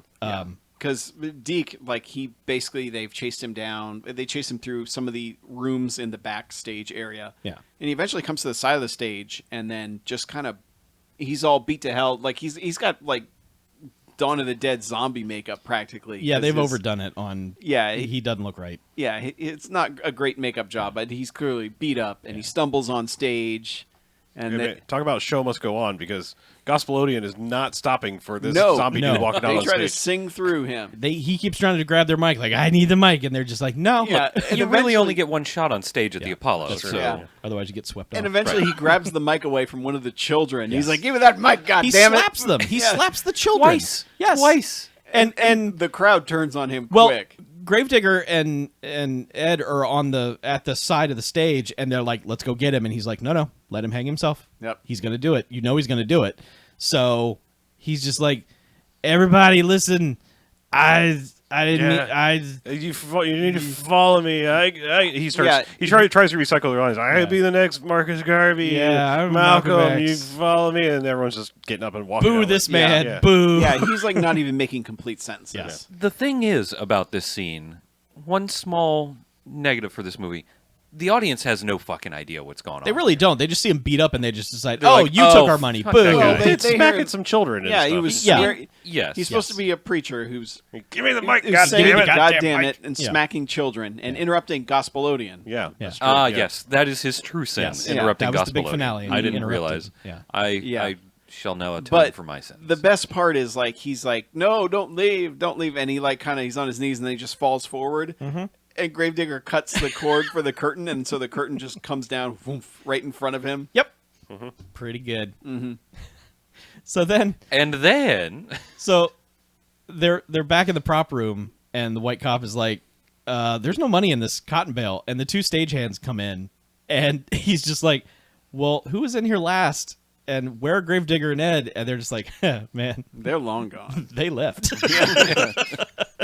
And then there's a scene where they've gone to like the mafia dude that like we've seen earlier. Yeah, we With the didn't really black talk mafia about dude. the Yeah. mafia. The black mafia boss took them to see the Italian, quote unquote, Italian Right. mafia boss. Casper is the black mafia dude. Yeah. He's basically the representative of the Yes. mafia boss. He's the mafia he's boss is underboss Harlem of Harlem. representative. Yeah. Okay. Yeah, but their whole thing like we need order and everything going on here. We need $87,000. It's like why? And they start doing this whole thing like, well, I don't know. We might be more need for yeah, black because crime. originally they thought that he had ripped them off Right. because Right. it was white guys had stolen the money. So like, well, of course it's the mafia. Because also Deke had like squealed on the mafia or something. Right. Yeah. So they had that scene earlier. Right. In this scene, like, it looks like They're kind of Digger shaking and out. Coffin just kind of went to Casper again and were like, "Take us to the boss again." Yeah. Yeah. Because it's all three of them, and They're just and kind of Casper shaking the doesn't dude seem down, to. like more or Casper less. doesn't seem to know what's going on, Well, and at he kind of first- catches on and like, "Oh Yeah. yeah, well we're gonna need it's gonna get crazy up in Harlem unless we get $87,000 specifically." It was weird because at first you're kind of thinking, okay, they took the money, they're going to go pay this dude off to get him to stay out of Harlem. That's Right. what I thought the initial payoff was going to be, that they stole the money, they were going to go take it to this dude and say, we're going to give you $87,000, leave Harlem alone. Harlem is off limits. But no, they ask for $87,000. You're like, the fuck is happening? So they cut to the chief just pulling wads of money out of this cotton belt. He's like, looks like you were wrong, idiot. All the money is here. And he's just like, guys, I swear, there was no money in there. And they just turn pans over. And Coffin are just sitting there like, man, I don't know what happened. It's weird. Yeah. Yeah. He's like, these black bastards set me up. And the chief is like, whoa. Yeah, he- Apologize for that racial slur. Yeah. And the guy's like, I'm sorry. He just kind of stomps off out of seat like a Gosh. petulant child.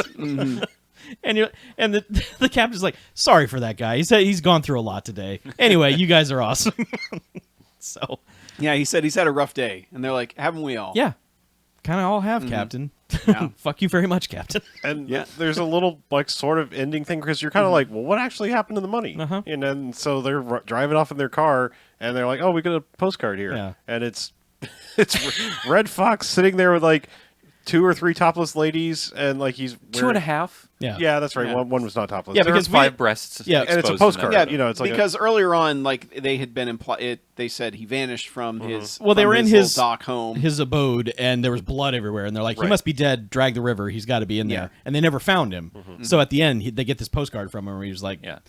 This is a really nice shot too because it's a postcard and it's kind of like Dutch angled, and it's for a second it's still, and then it starts moving. Yeah. And it's just like a fucking Harry Potter postcard. Yep. He's just moving and just like Red Fox is sitting there just kind of smiling and, Yeah. and looking Yeah. at the camera, and the girls are kind of And he's basically like- shifting back and forth, and there's like a peacock feather fan going Yeah. back and forth. In the, And he's just like- yeah, I moved to Africa and I started a cotton farm. I've got my own industry, and Yeah. I'm the king here. Yeah, so- Sincerely, Booker Washington Sims. Yeah, he did his full name. Yeah.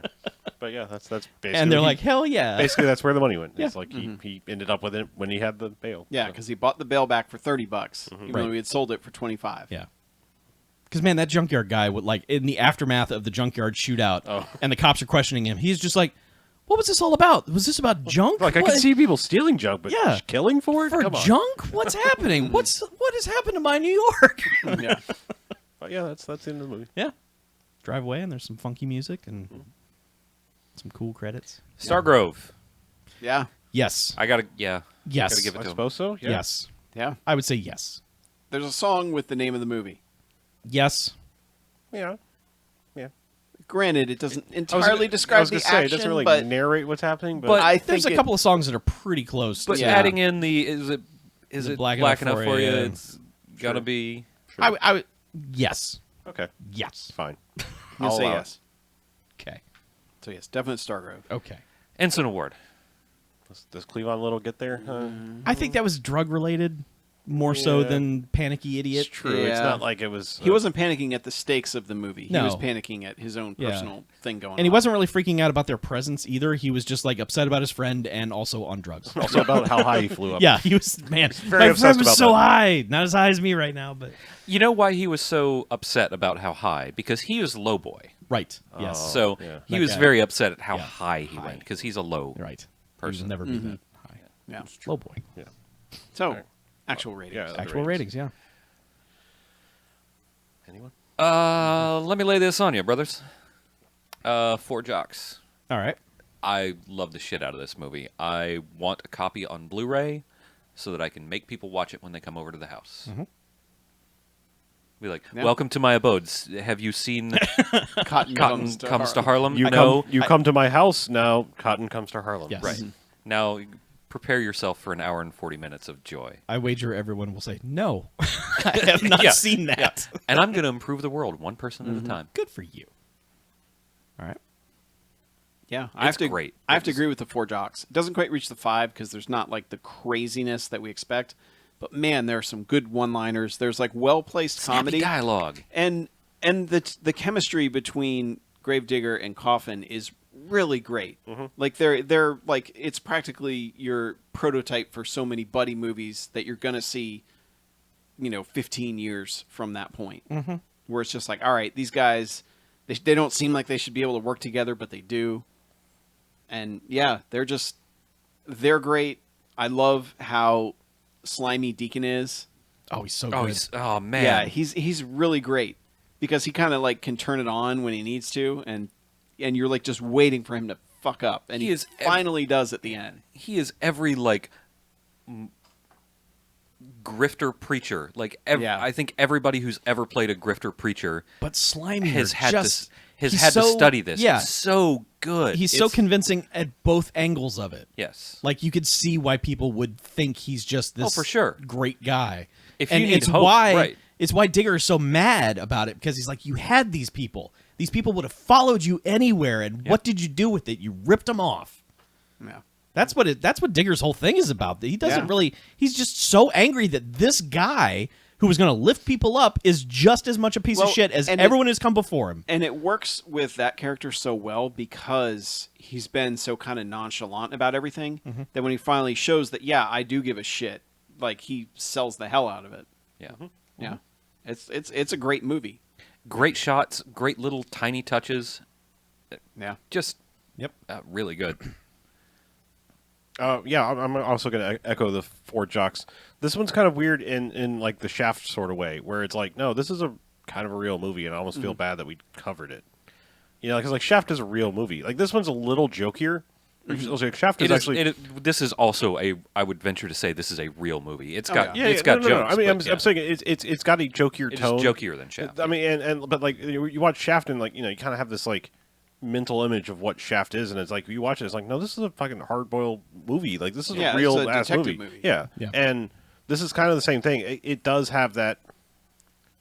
I mean, there's some weird bits of comedy, like the painter dude and like the weird speed of like that kind of like weird. I mean, there is like some jokey tone to this to make it like something you maybe can't completely take seriously, but it's an extremely well made movie. It's not Monkey Hustle silly. I mean, No. it's not. Yeah. No. It's not just jokes. I mean, yeah, and it's not like Cleopatra Jones destroying a casino at the end. Yeah. But it's entertaining. Oh, yeah. like it's everything's done for entertainment Yeah. value. And Gravedigger Jones, holy shit, that character is fucking amazing. Yeah, he's like in the pantheon already. And there's a sequel, which Yes. I hope we get to soon. yeah. We'll talk about it. Godfrey Cambridge is who played Gravedigger Jones. You've seen him other places. He's the guy in Friday Foster who was in the phone booth, and all of a sudden the truck backs up into him. Yeah. While he's on the phone, and it's like the phone booth is up against a brick wall, and he's in the phone booth and just looks up, and there's a truck, and it just smashes the phone booth. He's that guy.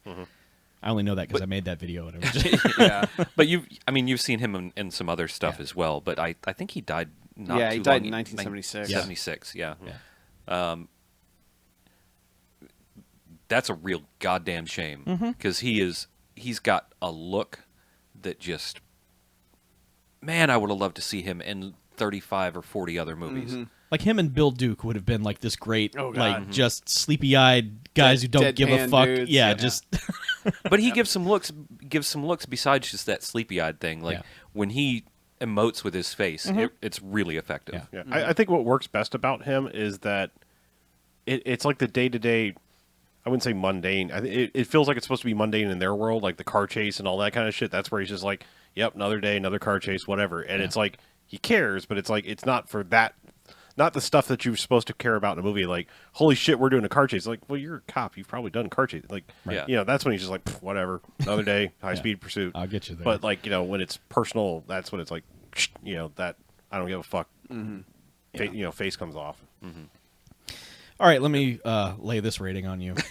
Mm-hmm. I'm going to give this movie 5 jocks because the first 20 minutes of this movie, I was like, "Oh man, that's such a good sequence!" All like from the very start to the end of the car chase, I was like, "Holy shit, that's really impressive." And then I'm thinking, this movie's gonna do what all of these movies do and fucking not stick the landing. It's just gonna peter out. It's just not gonna do anything interesting. It's gonna lose whatever goodwill it built in the first 20 minutes, and it never did that. My only 2 complaints about this movie is the 4-minute striptease scene that it just seemed to focus on her to fill time, and which it didn't need to do. Yeah, it's like you could have cut to something else going on behind the scenes. Something. I mean, I get the importance of that because they set that character up before, but just showing the entire thing and all the audience reaction to it was a bit much. The payoff, you don't need 4.5 minutes of payoff on that. Right. Although, fuck, what do I know? I'm white. The other thing was that they don't use these dudes' names like they should. Yeah. They should be just hammering these guys' like they should throw open a door and people should just raise their hands and go, "Oh my god, Gravedigger Jones and Coffin Ed." It's just like, or they should have had a fucking hype man like John Wick. Yes. They need like, "Oh, you don't know. They're coming." That's a lesson that we learned. Yeah, like too a guy late in doing life. the Swahili class or something. Yeah. So those are my only 2 complaints, and I just nothing else about this movie bothered me. I mean, there's some 70s stuff in it, of course, that's problematic these days, but this is just such, I don't want to say good-natured, but it's not mired in the muck of it's not unpleasant in any way. Yeah, they're not wallowing in the misery as these people. It's like people want a better life, and this guy comes along and they're all like, "Yeah, let's do that," but then that guy's a piece of shit, and these cops are just like, "Oh hell no, we're not going to stand for this." That's awesome. And I know we like it when whiteys are a bunch of racist pieces of shit in these, but they're kind of cool with these 2 cops. We don't. That's not what we like about it. No, what we like is seeing racist whiteys get their comeuppance. Exactly. Yeah. Mm-hmm. And this doesn't kind of have that. It just for a moment, like a couple of characters almost go down that road and immediately are just like, "Whoa, I'm sorry, you guys are awesome. I apologize." So this is a lot more just a, panning the camera over to the black community for, for a movie. And I think having Ossie Davis as the director really helped this because it wasn't just, some white dude making a blaxploitation movie. Yeah, this was someone with an eye who was, I don't know for sure, but I bet Ossie Davis lived in New York for a time and knew what he wanted to show. Yeah. So, yeah, I loved it. I thought this was charming as hell. Yep. Okay. Well, let's take a break, shall we? Yes. All right. I feel bad, but I have literally nothing for the second half. Me neither. Neither do I. I have literally nothing. Anyone in the chat have a topic for us? I'm so sorry that I haven't watched anything. I haven't been in the mood. Yeah, I've been in just binge watch. I could talk shows about on TV. Atlanta for a little bit because we finally binge watched that. Sure. And it's coming back in a month, so I need to watch that at some point. you do. Yeah. Yeah, it's like the sort of thing that defines blaxploitation. This is it. Put that down. It's got to be in that era. Majority black cast. I mean, I would define blaxploitation. Black heroes being awesome. Yeah, I would just define blaxploitation as like a majority black cast, especially in the '70s when it was like, well, we're I mean, literally what it Finally was. cashing in on the black audience, right? Basically, yeah, like we're marketing this specifically so it's going to play in black neighborhoods. Maybe they'll get popular enough that white people will go see them too. But it was literally like targeted audience stuff. That's how do we get them to come to see a movie? Let's make a movie with black people in it. That's any kind of exploitation to me. And I think, like, to BJ in the chat's point, like sometimes they end up delightfully cheesy. With a hint of what the fuck, but I think that's just a byproduct of maybe people that haven't necessarily had their chance to show what they've got, doing things that they're not 100% familiar with how to do. Yeah. Like, a lot of first-time directors and actors and scriptwriters and, guys getting their shot for the first time and not and kind of being. I look at it like this. I mean, you can take any trend in cinema. Like, I mean, you can say Pulp Fiction came out, and then there was the thousands of clones, and then It was all Tarantino. it was all like, oh, well, it's fast talking gangsters and stuff like that. Clever about dialogue. nothing, and amongst that, you got some good movies, but you got a lot of garbage too. You got a lot of tryhards, and but like, and it launched some people's careers, and other people it was like, all right, well, thank you, pat on the head, bye bye. Yeah. So. Yeah. I mean, it's like I said, it's you had Ozploitation where it was like, holy shit, these Australian people are crazy and they'll do nutty stunts, and you can go film there for nothing, like that. I mean, so sometimes it's exploitative of the people making the movie, and then sometimes it's exploitative of the audience that they're intended for. But mostly, in general, it was exploitation of the audience to make money for the studio. That's Blaxploitation. It's not like they brought in people that didn't pay them anything and just made them make a movie because they were in a contract or something. Yeah, It wasn't. I'm sure we could. I mean, somebody I'm sure has traced what was the thing that launched Blaxploitation into the genre that it is. What was the thing? It was like, oh, this made money. Well, now copy that, and we have a whole new audience, and blah blah blah. I think Sweetback is kind of where it started. Yeah, which I think was '69. Yeah, but I'll go out on a limb and say this. I think I like Shaft. I thought that was a fine motion picture. I think this is a better movie than Shaft. I don't know if I go. I mean, I think it pulls its plot together better probably than Shaft does. Yeah. I mean, I don't get me wrong. I like Shaft. But I think overall, if I was given a choice, which one would you want to watch again? I would watch this again in a heartbeat. And not because any section of it is bad or is like I want to laugh at it.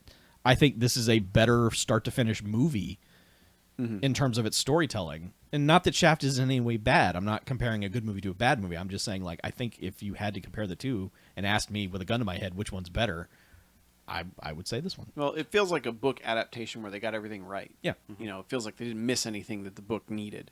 But it also, with a lot of book adaptations, it doesn't feel like it has a first, second, third act structure. It just feels like it's just kind of this one continuous flowing thing. Flow.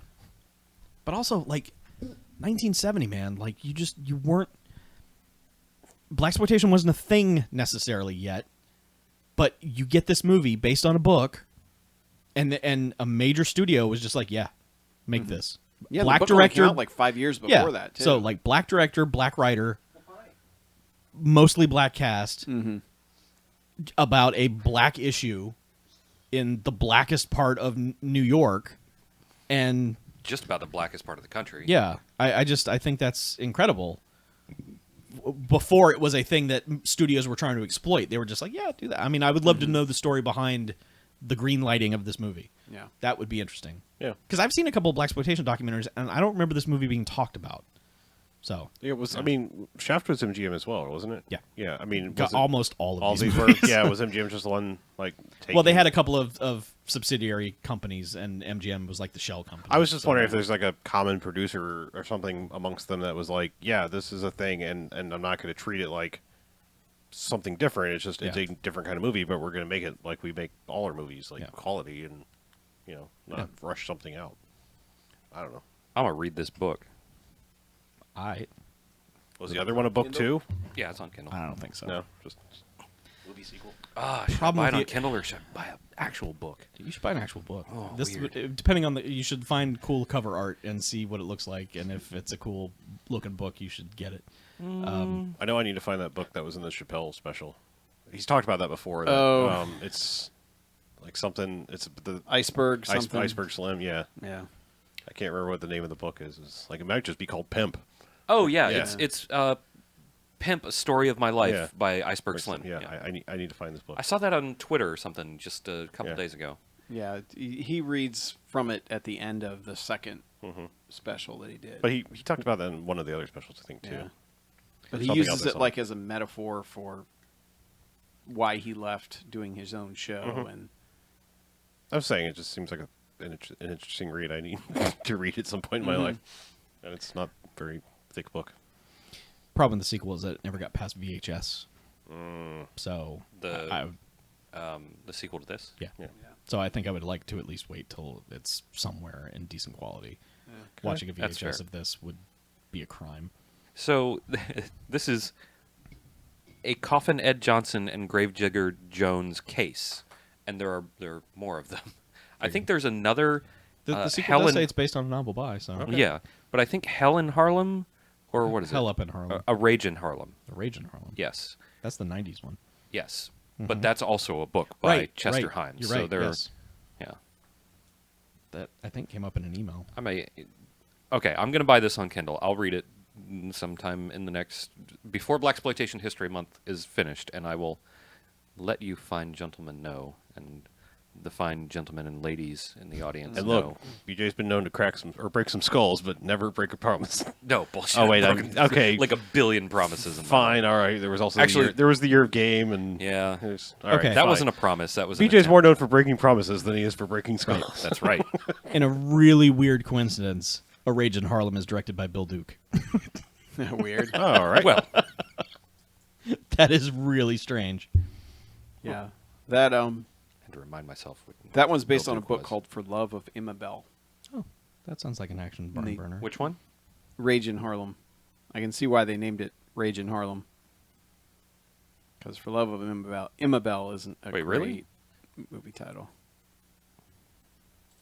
Let me look at the book called A Rage in Harlem by Chester Himes. They probably renamed it once the movie came out. Probably. Well, I'll get to that when I get to it. Oh. I got Yeah. something to read first. What? What? It's a Miramax movie. You can't watch it. We're not giving Weinstein nothing. He doesn't own Miramax anymore. Yeah, I know. He doesn't own shit. We're anymore. basically not allowed to watch movies from the 90s, I guess. Yeah, I know.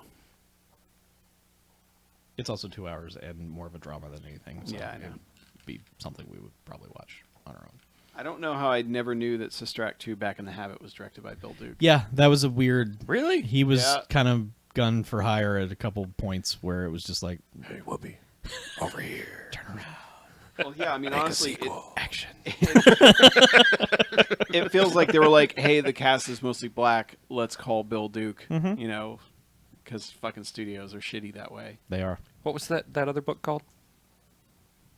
What? A Prayer for Immabel? Yeah. Or, what is it? Shit. Where'd it go? For Love of Immabel. Immabel. Okay. IMABELLE.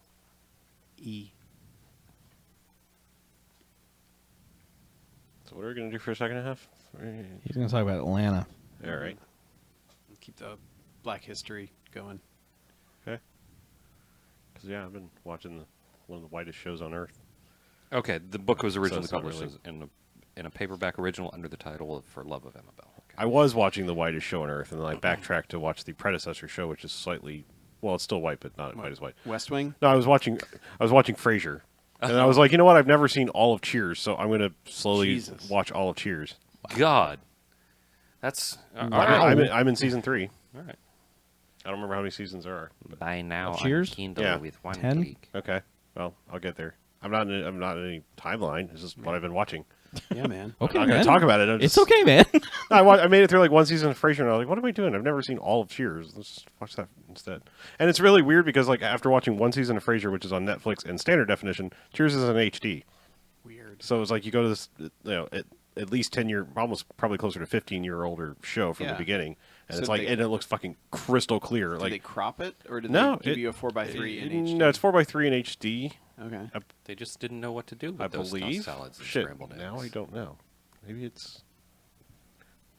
I've been watching so much of it, and it's so weird. I've gotten to where I don't pay attention to aspect ratios. If The film elements of Cheers probably still exist. yeah, there's a few shots that are fucking atrocious because Yeah. like they must not have had good masters of them. But or like something. Frasier was probably cut on video, and they were just like, "Fuck it." Yeah, that's how it is. They already put VHSs or something of Frasier out, and they're like, I'll just use that. Yeah. It's It is so weird how time has like had this gap of like stuff in the 90s has to be completely remastered, where stuff in the 80s they're just like, no, just get the film, yeah, Yeah. film get is the fun. negatives. I will say, like, just because of my age, I never really watched the early seasons of Cheers much. So, like, to me, what little exposure I ever had in reruns, because it was like my Cheers was later. It was like I always just was like, Coach, who cares? And now I'm like, Coach is fucking amazing, and I'm going to be sad as shit when he dies at the end of the season. Yes. Yeah. Like, seriously, it was just like one of those things from the beginning. It was like, I was like, oh, he's not Woody, blah blah blah, and I'm like, no, Coach is fucking amazing, and yeah. The weird thing about the early seasons of Cheers, I at one point went back, maybe when the DVDs were coming out, I was trying to go back and do a Cheers rewatch. There will be jokes that the studio audience will just cackle their asses off, and I'm like, that's not very funny. And then someone will just mutter something directly after that no one reacts to. That's the funniest thing. And it's usually Coach who would do it. He would say something and everyone would laugh, and I was like, that's not funny. And then he would just, as an aside, say something to someone and feel like, well, that's the joke. Why? yeah, you didn't wait for the actual punchline. Yeah, so. Yeah. Well, Cheers is filmed in front of a live studio audience. Bullshit. Filmed in front of a live stupid audience. It's bullshit. I'm glad, like, Is it? Yes.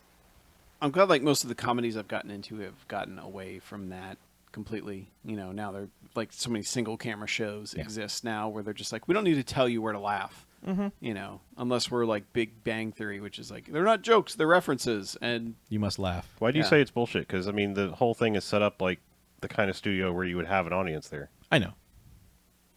Are you just Well, are you no, being weird, Chuck, right no, now? when you Like- watch them, there is literally an applause sign and a laugh sign that flashes that Well, you're supposed but to there's still react people to. there. I Right? know, but there's a lot of stuff when you see like behind the scenes stuff of shows that were filmed in front of a studio audience, you'd be surprised how much of it is filmed without the audience, Oh, okay. and they're just dubbing in. Like they do like a quick run through with an audience, and then they will just do pickup shots all over the place. Yeah. So I just I mean, always like, consider that a lie. I'm just saying, like, you never see the one side of the bar because that's where Right. the audience is, Yes. and the cameras and Yes. stuff.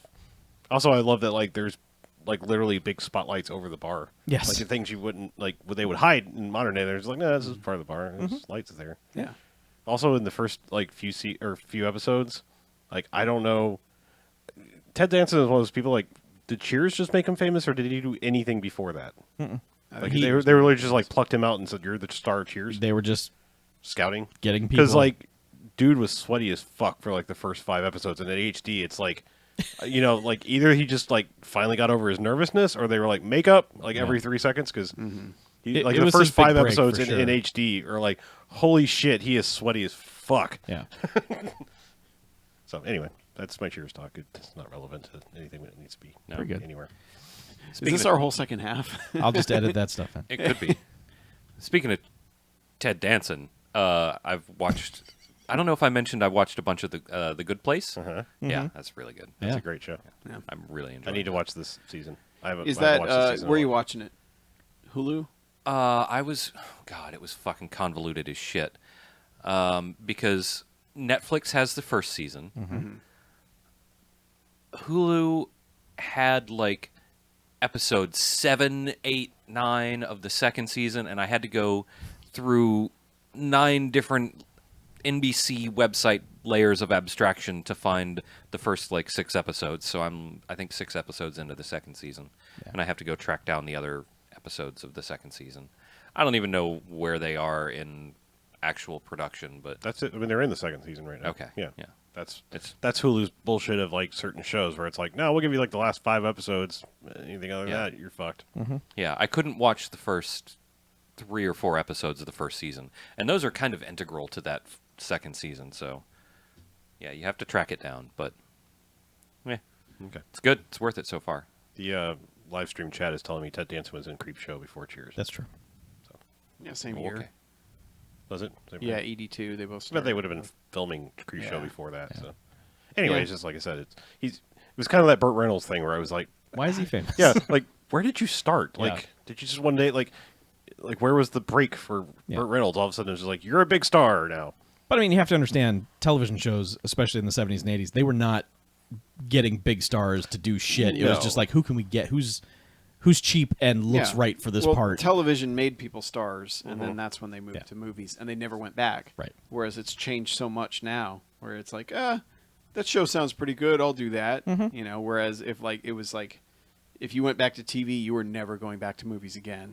Was how all that shit worked. Yeah. Yeah, I'm curious, like, what would be the first, like, movie star that, quote-unquote, slummed it onto a TV show? You know, like, what, like legitimized people going back down to TV shows or something. Like, I don't know who it would be. That would require Some an intense researching. knowledge and or researching of a long time. Yeah. Yeah, because I mean, even so Like much a- HBO stuff never really ended up that way. Yeah. You know, because you'd think HBO, the Prestige, all that would Yeah. be, ooh, well, they went back to do this. Yeah. You know, it's like, But I mean, no, like they didn't. no one on The Sopranos was a star when The No. Sopranos hit. Nope. I mean, Lorraine Bracco would be, like, was probably one of the most That was a known get, people. yeah. I mean, in the beginning, it was just saying, it was like, Oh. yeah, she was like, and Lorraine Bracco. that Lorraine Bracco show, She was in, Goodfellas. right? She was. I'm just saying, it's like, Yeah. that was a get. I And guess. Medicine Man. Yeah. I really kind of wonder if it happened like with the stars of Friends, where like they still did the show, but like Jennifer Aniston was doing movies at the same time. Mm-hmm. And I wonder if that was part of it. And it was just kind of like, oh, yeah, Yeah. they can still be famous and Well, I still mean, come back to the show. That happens a lot where it's like, Yeah. people become famous mid-show, and it's like, do they continue doing it or... Yeah, because Danson did a million fucking movies every time Cheers was on a break. Yeah, that's I mean, true. mid '80s Ted Danson output is insane. Yeah. Well, I was thinking, like, Jennifer Garner was on Alias when she started becoming a movie star, and it's like, she's still kind of... You're the main star of the show. You kind of have to be on the show. And then Yeah. the last season, they kind of brought in other people. Yeah. Let's do an actual second half. All right. And then I'll edit that stuff in there for Okay. second half content. Sure. Are you going to talk about the beatdown in Cell Block 99 or whatever? We're all in Cell Block 99. That's the one. Yeah. Sure. I mean, I'll go back to some of this other stuff. Trying to think of all the pre Golden Jocks that were like, oh yeah, we'll talk about that later. So I can bring up some of those. Well, someone at some point say, anyone been watching any TV? Yeah, I'll do that. Okay. And then I can use the bulk of what we just talked about as second half material. I think I got it. I think Okay. I'm ready. Yeah.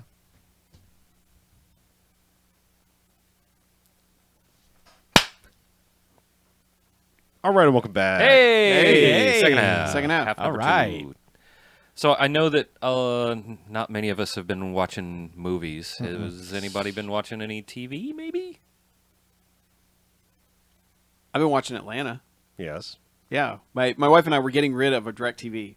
In fact, it ended today. Hooray. Canceled out. Yeah. Bye. Critically we're acclaimed doing- show, Atlanta. Yeah, it was sitting on our DVR for a very long time. That and Better Call Saul season 3, which season 3 continues the high quality of Better Call Saul in basically the Breaking Bad universe. Where I think I mentioned it to Chuck at some point over the week, where I was like, no show uses silence as well as those two shows do. Yep. Like there are so many scenes that just are long sequences of silence that are just intense as shit. And this one is weird because like the stakes feel very different in Better Call Saul, because like in Breaking Bad you just kind of like expect any scene to erupt in deadly violence.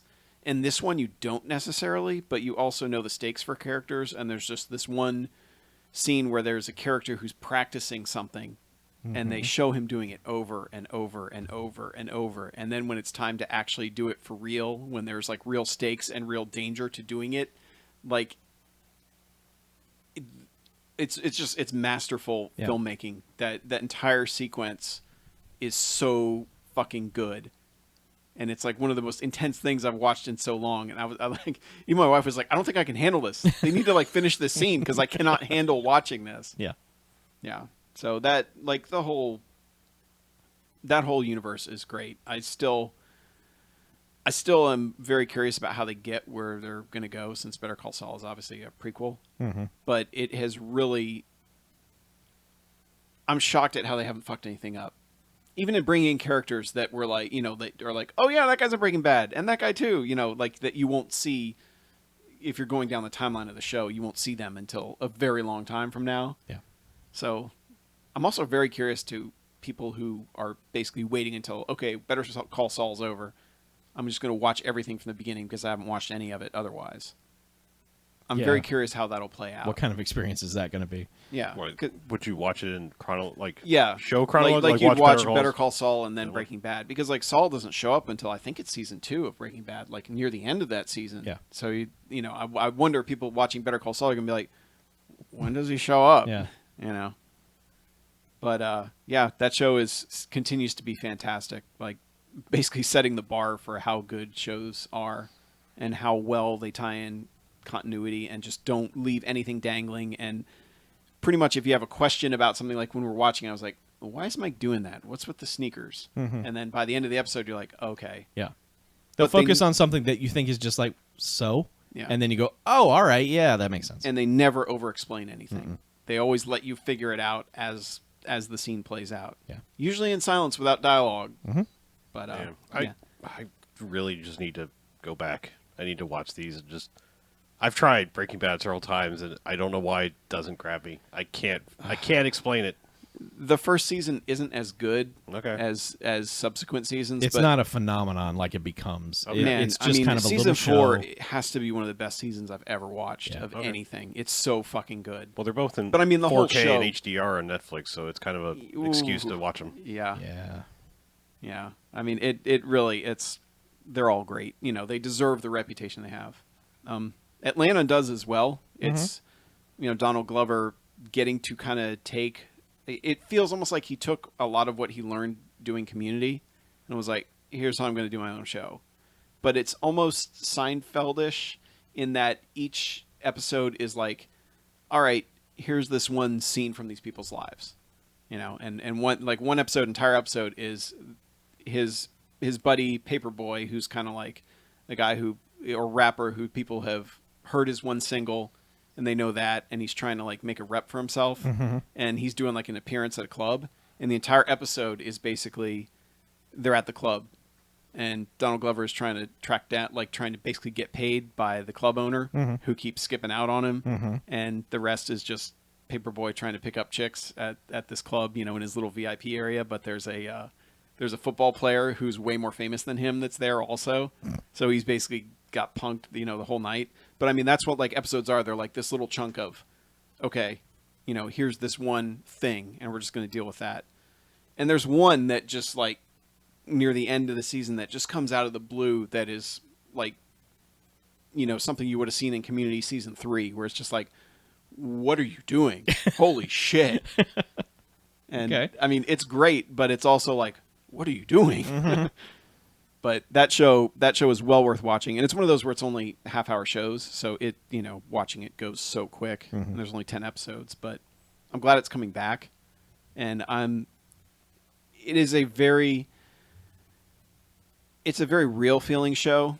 The only thing that feels a little unreal about it is that like people are always broke, and they're hitting like this. They'll always hit a crisis point. Like there's a lot of episodes where it's like, I literally have no money left. I don't know what I'm going to do. And then the next episode, you have no idea how much longer it is or anything, but it's like, whatever that crisis was, it got resolved somehow. Sure. And you don't necessarily get the passage of time between episodes. It's almost Mad Men-ish also in that way. So it's just We're like, we don't know where we are. Here's another story in the universe of these people. Yeah. Yeah. And it's not, and it's not a setup like, there are some things that are happening in the background over the course of the, over the course of the season, but it's never like a cliffhanger at the end of the episode where you're like, oh my God, what's going to happen next? It's more like Mad Men, where it's just like, all right, another day at the office. Yeah. Someone's going to get run over with a lawnmower. Yeah. Yeah. But that show is also well worth watching. And I think it's Hulu that it's on. We watched it on our DVR because we had to hurry through. But yeah, I think that's one of those that like Hulu became the exclusive home, which, we've talked about that, how it bugs. Trying to watch a show is becoming more and more of a pain in the ass. Because I know Better Call Saul season 3, it was on our DVR and that was it. And it's been like almost a year since it was on the air, and it still hasn't shown up anywhere streaming. But they also haven't really done season 4 yet, from my understanding. Like, they haven't even filmed it because Bob Odenkirk was doing the post. Right. So, yeah, I think they just started filming it like this week or last week. Yeah, TV's so weird now. Like I think back about when I worked at a TV station in the 90s, and it's just like, sweeps, man. Sweeps November. Like, everything, Yeah. You premiere your shows late September, early October, and then it got pushed further and further back because, like, X-Files, I think, was the first real big one to do that, where it was like, they're not coming back till November. And everybody's like, They're going to start "The in sweeps. fuck?" Yeah. Yeah. But Sweeps was always like, all right, if you have big episodes that mean something, they're going to happen in November or February. Yep. And then, May, I can't remember if May was like considered a big sweep season, but It was that was the like lead up to season the finale. season. Yeah. You want to end strong. Yeah. But now it's just like TV just fucking happens. TV's on and there's no reruns. It's like if a show's not on, there's something in its place. Yeah. It's really yeah. weird. Because my wife and I have been watching ER because it showed up on Hulu. And yeah, you get that, like, you're watching it and, like, a bunch of stuff starts happening. You're like, when did the show air? Oh, November. Okay, yeah this is a Sweeps episode because shit is getting real.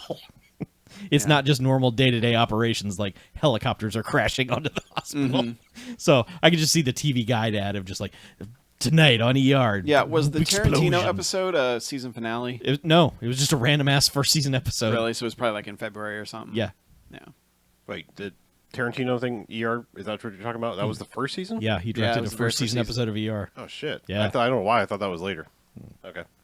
Yeah, no, Clooney was like, you should just come hang out and do an episode of ER. And he was like, yeah, all right. Yeah. That episode's weird, too, man. It's got just enough weirdness in it. Doesn't where it you're have, what's her name, Honey Bunny from Yeah. Pulp Fiction in it? Yeah. So. Yeah, but that also is like one of the best endings of a show ever. Yeah. Like, but yeah. Yeah. Yeah. That used to be appointment TV for us back in college. Yeah. It was like everybody's like, all right, ER's on. We got to watch that. Yeah, it was for me. My wife has never seen it. She chose Chicago Hope as her that night Chicago-based hospital show because those Wow. shows both premiered the same year at the same time on the same night. And it was just like, this is the dumbest programming you guys have ever done. 2 hospital shows set in Chicago at the same time on the same night. What the fuck are you doing? You mean like Studio 60 and 30 Rock? Yes. Fucking grudge match, man. Confusing. So, does ER have continuity? Yes, surprisingly, It did? yes. Okay. I just didn't really remember if it did or not. It has maddening non-continuity of things that should carry over, but then there are just little through lines that keep happening. Most of the episodes are kind of standalone-ish, especially in the first season, but it's like things will happen and then that character will show up in the next episode and you're like, "Hey, what about?" and they just like pretend like that never happened and you're just like, "Where?" Yeah. So, but those are they're all remastered for HD and they look because there's no like special effects in them that aren't practical, so they just took the film and looks good. Yeah. And Clooney's dreamy.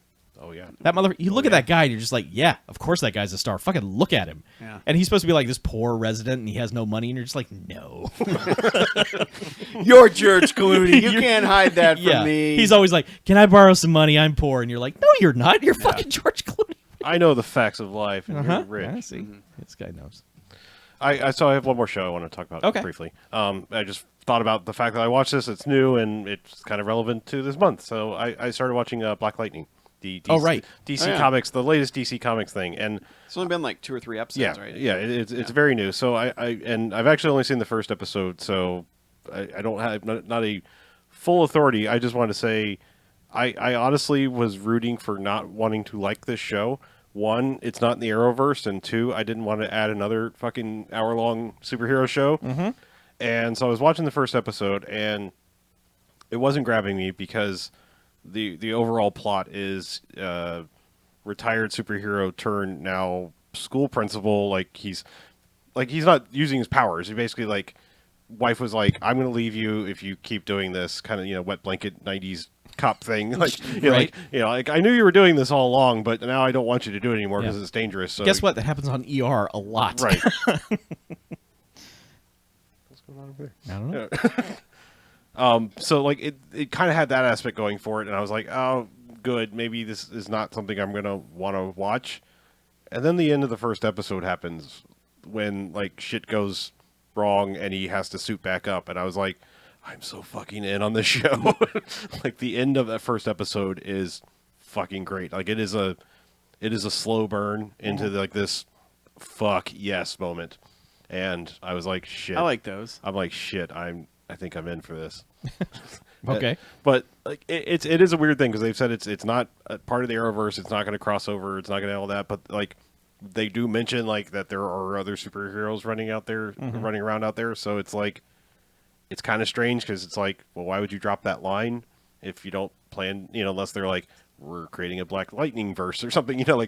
Maybe whatever. Maybe it's like we're going to create another thing. But I just want to mention it because that ending is.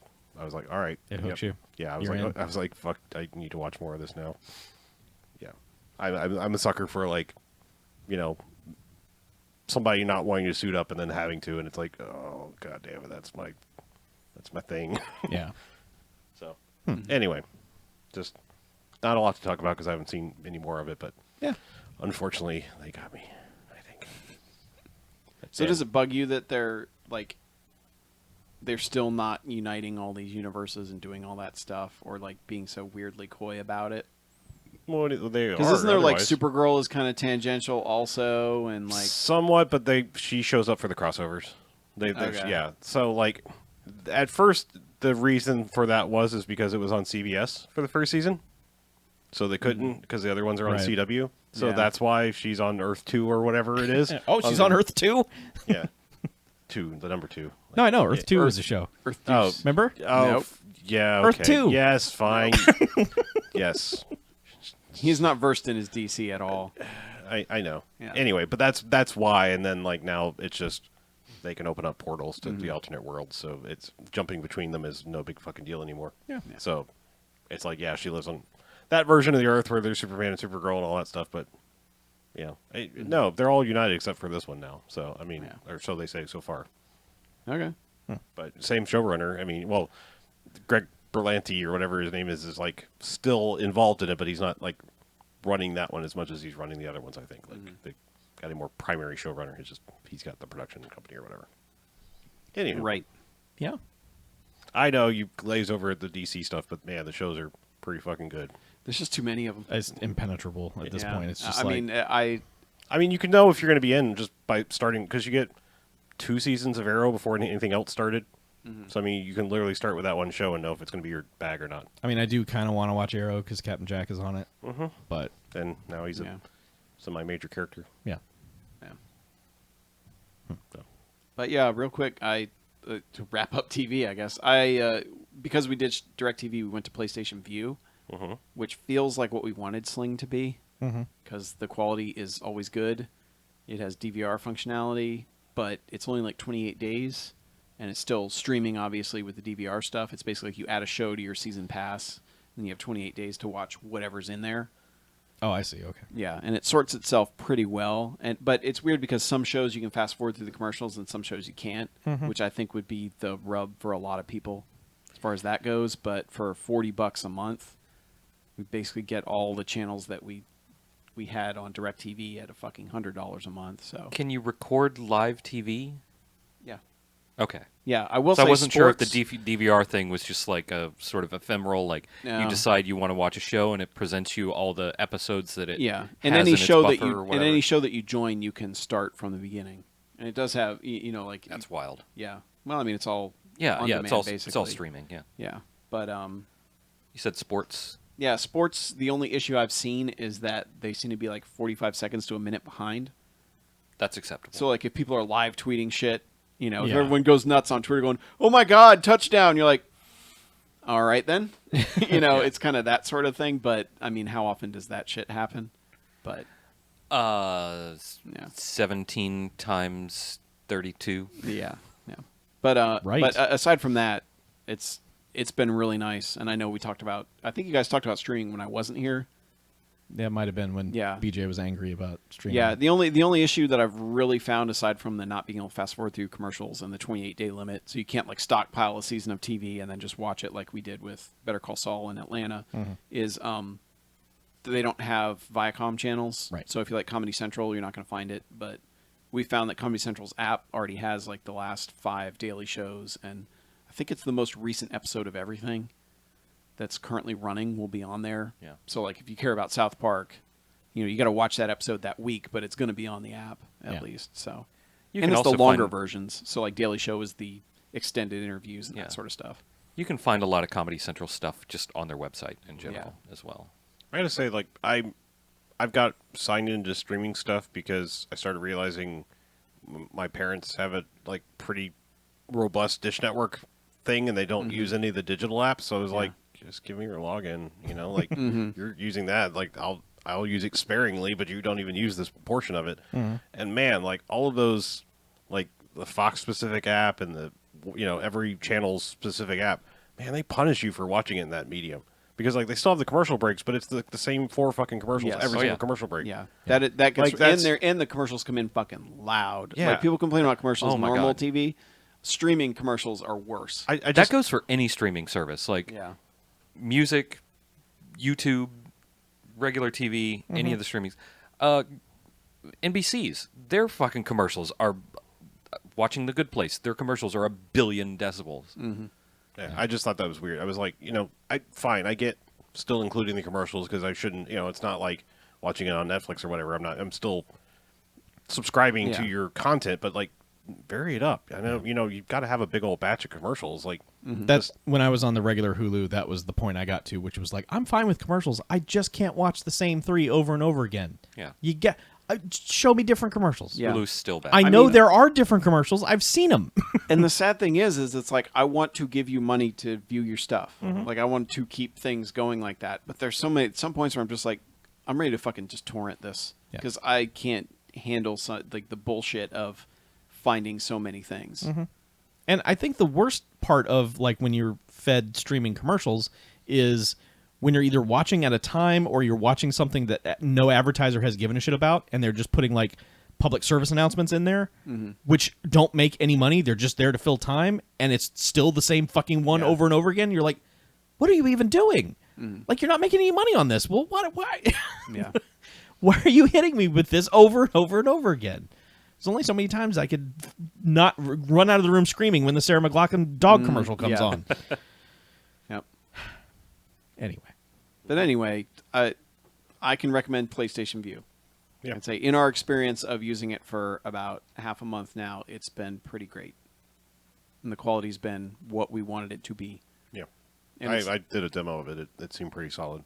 Yeah. I kind of did that. Like I tend to get these things where I'm like, man, streaming package. I'll watch some things and I get it. I'm like, yeah, I don't wanna watch it. Well, I just like get to the point where I'm like, I don't care about what's on 99.9% of what's on television. Yeah. Yep. And it's nice having like an Amazon Fire Stick because it's just like, all right, we'll take that in the guest bedroom, plug that in, we're good. You want to watch it in the office? All right, there you go. So we'll probably get Fire Sticks for all the TVs because they're like 40 fucking bucks. And because of Movies Anywhere, all my stuff is on them still because you just log into Amazon. It's like, oh, there they all are. So that's kind of nice. Yeah. I'm getting into the streaming future, guys. Welcome. Yeah. My wife, it's taken her a while, but I think like that's the thing about PlayStation TV is the browsing aspect of it is just like you pull up a guide and all the channels are in alphabetical order, which, oh my God, what a fucking revelation to be able to sort them that way. But it's good. And not by like some crazy number sequence. Yep. And then you get down 400 numbers past that, and all of a sudden those are the HD channels. Yep. No, it's all in alphabetical, and you can set favorites, and it will put your favorites first, Nice. and then it'll give you the rest of the list So, alphabetically. I guess I'll have to give it a try. It's the other issue is the trial's 5 days, which is Yeah. fucking stupid. Yeah, it's not even a week. Can I watch Monday Night Raw on that bitch? No. Is USA Network on I PlayStation Could View? be, right? I don't recall. I think That's the only so. thing I really care about watching live ever because I'm a nerd.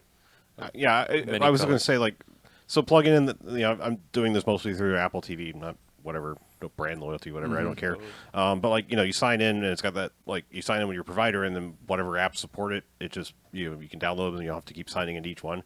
And I'll say just for testing purposes, I was like, all right, I'm going to fire up like the HDTV app and just like I want to see what live television looks like. And it's weird because like live television kind of looks shitty.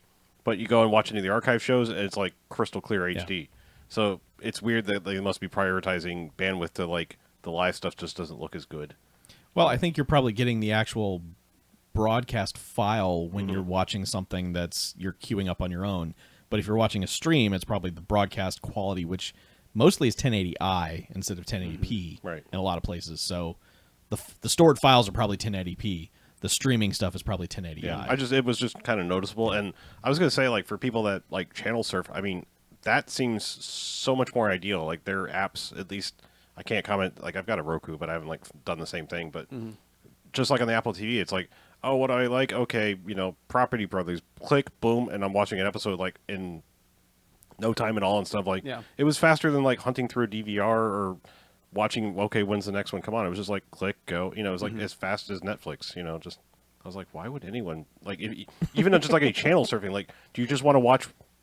Like, you don't want to even pick what show it's on. You just want to turn it on to literally be whatever's on at that time. You know, like that's weird. That's what people do. Sometimes you like listening to the radio. Yeah. Okay. Sometimes you want someone else to pick what you're going to watch. But I mean, you can do that on all these. I mean, there is a live option, but I'm like, you can just this is the one show I care about instead of like, oh, that show's not on. I'll just watch whatever's on. Yeah. That's I don't know. I guess I've just never been a channel surfer. USA is on PlayStation View Nice. So There you go. in their standard package. Anyway, So anyway, yeah, that's enough TV talk, huh? I think so. we're a movie podcast. What are we Yep. doing? Do you want to give some contact information? We'll get out of here. I guess so. Email us, bmf@bmfcast.com. Give us a call, 9105-JOCKS-BMF, 910-556-9263, or check out the website, bmfcast.com, where all of our social links are present, and all the episodes are present. So if you are RSS or iTunes limited, you can go back and take a peek at our older episodes, like episode 39, where we cover The Room. The Room. The Room. That's a hot movie. I've heard people like it. The episode is called Hubris. I had to look it up today. So that's why the only reason I know any episode number and title. I used a word. Yep. You did. Sure did. Also, if you want to help keep this this crazy experiment going on for another 9 years, you can check out patreon.com/BMFcast and throw a couple shekels at us to help us keep the lights on. It helps. We appreciate it. You get a lot of content for what you donate. Too much. I thought I'd try. No, Keep it's the because lights we on. have Patreon money. Oh, The lights right, yeah, stay right. on. Yeah. You can't turn them off. Right. Gotcha. Thank you. We got the clapper too, which just turns on ignores once. us. Yeah. Yep. Yeah. It's better than the clap. As are we. Anyway, donate to our Patreon. Thank you. Fantastic. All right, well, let's get out of here, shall we? All right. I'm Harlow. I'm Mackie. I'm BJ. I'm Chuck. And this is BMFcast out. Blaxploitation History Month is the greatest thing in the world, you guys. It's pretty good. I'm so happy about It's really good. God, we started strong. I'm glad we did this. it. Strong. I'm gonna rejigger our list a bit because I'm gonna put one that may not be as strong next week because Okay. this one turned out to be so strong. I don't want to front load us.